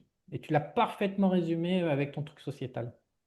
C'est parfaitement résumé. Et donc, pour moi, la seule logique, c'est de trouver les moyennes, d'accéder aux écarts types qui sont. Voilà. Enfin, généralement, de toute façon, au-dessus, à force de taper sur la gueule, tu finis par le déduire. Voilà. À 50 pistes, on tapé sur la gueule 10 ou 15 fois. Tu as fait 15 fois le tour de match. Je suis pas, mec, c'est bon, j'ai quitté Bangkok. Vous avez tapé je sais pas combien de fois. Allez, c'est bon, voilà, c'est l'heure des révélations. Vas-y, dis-moi ce que tu veux. Oui, c'est ça. C'est ça. Dis-moi ce que tu veux parce que de toute façon, j'ai plus rien à foutre. Vas-y, c'est bon, j'ai compris. Et donc, il te révèle. Et après, tu te remets en route, mais tu marches, tu pises dans le sens de l'univers. C'est un drôle de sentiment que de sentir. Par exemple, moi, je pense. Regarde, mais je te prends un exemple, Homme 2.0. Alors, cette vidéo, elle va être faite dans le cadre de Homme 2.0. Et euh, on parlera dans une autre vidéo pour toi et Homme 2.0. Et ce que je voulais te faire une autre vidéo aussi sur comment tu apprends aux gens à survivre. Je voudrais qu'on fasse un autre entretien dans le futur ou ton expérience de comment tu les aides. Mais moi, je reçois tous les jours des mecs qui me disent putain, j'ai changé de vie, putain, merci Charles, t'as arrivé la flamme, t'as machin, il y en a tous les jours. On pourrait dire Charles, il fait le bien. Mais non, il n'a rien à foutre. Tu peux pas faire le bien. T'as pas un mécanisme genre tu fais du bien à gauche. Non, on te demande de t'occuper de tes mémoires à toi. Et donc, maintenant que je sais exactement ce qu'on me demande de faire, je me mets en route. Et là, ce matin, j'ai un premier truc qui est venu. Euh, et donc, c'est très facile de recevoir des louanges avec Homme 2.0 et de se dire, je suis au bon endroit, je suis en train de faire quelque chose, je suis en train de. Non, non, c'est pas comme ça que ça marche. C'est tu t'occupes de tes mémoires et tu refous à l'endroit tes mémoires et tes écarts aux moyennes. Et Mhm. peu importe les louanges, peu importe tous les critères humains qu'on nous propose aujourd'hui, idéologiques, religieux, sociétaux, le bien, le mal, machin. Non, ils n'ont rien à foutre. Et alors, t'as aucun crédit, j'ai aucun crédit, j'ai récupéré aucun crédit comme 2.0. Je sais, par contre, aujourd'hui, je sais exactement ce qu'ils veulent me faire faire pour les 30 ou 40 prochaines années. Et donc, bah, Intéressant. ma foi, je vais Et donc me mettre en route et je vais marcher. Et quand tu fais ça, au fond de toi, tu as un écho, tu vis pas pareil en fait. En fait, c'est comme si dissonné en en utilisant tous les concepts qu'on nous donne qui sont foireux. C'est pour ça que le Tibet, l'Inde, les Juifs, faut pas, ils manipulent. Il y a deux choses. Chez les Juifs, j'ai aimé ça, là, et cette question, et le fait aussi qu'il y en a des mecs qui réfléchissent en disant, c'est une erreur de la nature que d'avoir donné la conscience à l'homme, en fait. Parce que c'est trop dur d'avoir de la conscience, on devrait être des animaux. Et j'aime bien cette idée. J'aime bien cette idée de vivre une vie de zombie, parce qu'en fait, on ne devrait pas avoir la conscience. On a vendu les, la saucisse d'avoir la conscience, mais si tu réfléchis, c'est trop dur. on Euh, parlait d'avant de Homère, et moi j'aime beaucoup, et j'ai beaucoup lu de mythologie grecque à mes gosses, parce que ils avaient tout compris. Tu, tu- tu as besoin d'équilibre dans la vie et dans le cosmos, dans l'univers. Et l'être humain, il est déséquilibré parce que Exactement. on a Non, et ce c'était qui, conçu comme ça. Le game était ouais, conçu comme c'est ça. Prométhée, hein, qui dérobe la connaissance, le feu, l'énergie, qui la donne aux hommes, ça fout le bordel, donc Ouais, qui sortent le vase de Pandore pour rééquilibrer en rajoutant un peu de malheur dans tout ce bordel. Mais ce qui est intéressant, c'est que tu peux lire toutes les histoires de mythologie grecque, des demi-dieux, des héros, tout ce que tu veux. En fait, chaque fois qu'il y a quelqu'un qui sort de l'équilibre pour une raison ou une autre, parce qu'il ne suit pas les règles ou il déséquilibre la vie autour de lui, non seulement il y a une punition personnelle, mais il y a une punition collective. Tu as toujours le chaos qui te punit. L'univers, il vient et toi, tu t'es cru plus fort que les dieux, ce qui est une métaphore pour l'équilibre, l'ordre ouais, c'est établi ça. des Ouais, choses. c'est ça. Tu fous le bordel, tu vas payer cher et tu vas faire payer cher tous les gens autour de toi. Exactement. Et c'est une bonne leçon parce que ça t'apprend, mais évidemment, quand tu es jeune, tu te rends pas compte, mais avec l'âge, tu te rends compte que, ah ouais. Et d'ailleurs, ça adoucit beaucoup les relations avec les gens, tu t'énerves moins, La tu t'en fous. responsabilisation de ses actes et des conséquences de ses actes. Exactement, tu apprends à t'en foutre, ça c'est super important. Tu apprends à lâcher prise, tu apprends à te... Si on parlait avant que quand tu es jeune, à 30 ans, tu veux asseoir ta richesse, ton confort, etc. Mais il arrive un moment où finalement tu valorises plus la simplicité que tout ça. C'est aussi une phase. Tu réfléchis pas à 50 ans comme à 30. C'est normal. Et à 20. Et heureusement, parce que sinon, si tous les gens de 20 ans ils réfléchissaient comme des mecs de 60 ans, il n'y aurait plus personne qui fout rien, quoi. Parce qu'on se dirait, ouais, laisse-moi tranquille, je vais aller pêcher. Tandis qu'à 20 ans, il faut de l'ambition, il faut séduire les gonzesses, tu veux en imposer au monde. Tu vois, à 20 ans, moi j'avais des gonzesses qui venaient me voir parce qu'elles voyaient que j'étais ambitieux à cette époque-là. Aujourd'hui, je ne suis pas ambitieux, elles viennent me voir pour autre chose. Parce que c'est un mec sage, un mec qui est calme. Elles voient elles trouvent attrayant ce côté posé, etc. Alors qu'à 20 ans, tu n'as pas le côté posé, tu es le côté foufou, ouais, je vais aller là, je vais aller aux États-Unis. Mais combien de nanas super j'ai perdu aussi à 20 ans parce qu'elles me disaient, mais t'es jamais là, pourquoi? Moi, j'aimerais bien que tu sois à la maison avec moi et tout. Je te dis, non, je dois aller en Californie, je dois aller là, je dois aller faire du business, rien. Regarde, alors c'était la journée aujourd'hui, j'ai rencontré tel client, je lui ai dit ça, je lui ai fait ça. En fait, la bonne femme, elle en a rien à foutre. Au début, elle trouvait séduisant que tu étais dans une belle bagnole, mais au bout d'un moment, elle veut t'avoir à la maison, elle veut te castrer, en fait. Ouais, Et pour toi, ça, il tu faut que tu continues à rigoles. voyager, machin. Et au bout d'un moment, elle en peut plus parce qu'elle dit non, mais ce mec, il est trop. Tu vois, et puis au bout d'un moment, elles ont peur. Elles se disent, mais il va attirer des nanas mieux que moi. Elles avaient raison. Mais bref, c'est compliqué tout ça. On pourrait en parler des heures, Alors, bah, on se refait ça la prochaine quand tu fois. Je veux. le note. On se refait sur apprendre à survivre aux gens. C'est ce que tu fais en fait.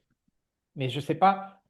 Toi, la question que je me Pas poserais, les loups qui me posent un problème. Qui posent... En cas de crise, c'est pas les loups ou les ours, hein. Le problème, c'est les gens et éventuellement la famine. Mais les gens qui font des conneries, qui se comportent mal, ça, c'est le problème, évidemment. je suis en train de réfléchir à ce que tu es en train de compenser ou pas. On en parle là. Tiens, je vais te soigner C'est avec ton possible. C'est énergie. très possible. C'est très possible. En tout cas, moi, ce n'est pas d'aider les autres à croître. Voilà, c'est ce que j'ai découvert avec stupéfaction. Et pourtant, avec comme point 2.0, tu aides les gens, mine de rien. Ben, beaucoup, mais ils en ont rien à foutre. Souvenez-vous, non mais il faut quand même, je le dis en public pour que les gens apprennent, ils en ont ça compte pour zéro, rien à foutre. Rien à foutre.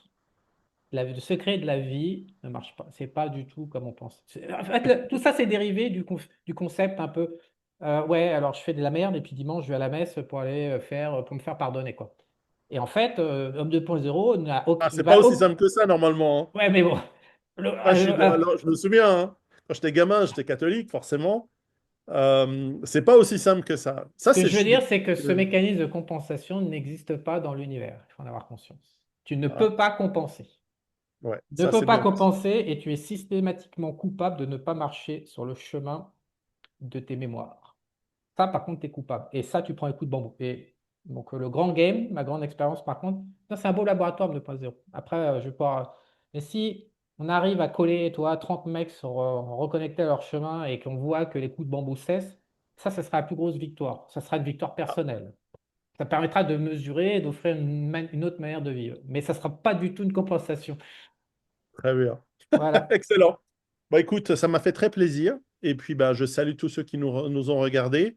Je vous conseille chaleureusement de lire mes bouquins. Ils sont Non, on bien. va mettre le lien, t'inquiète. On va mettre le lien. Tu vas aller sur le channel YouTube Homme 2.0, donc il y aura juste toi.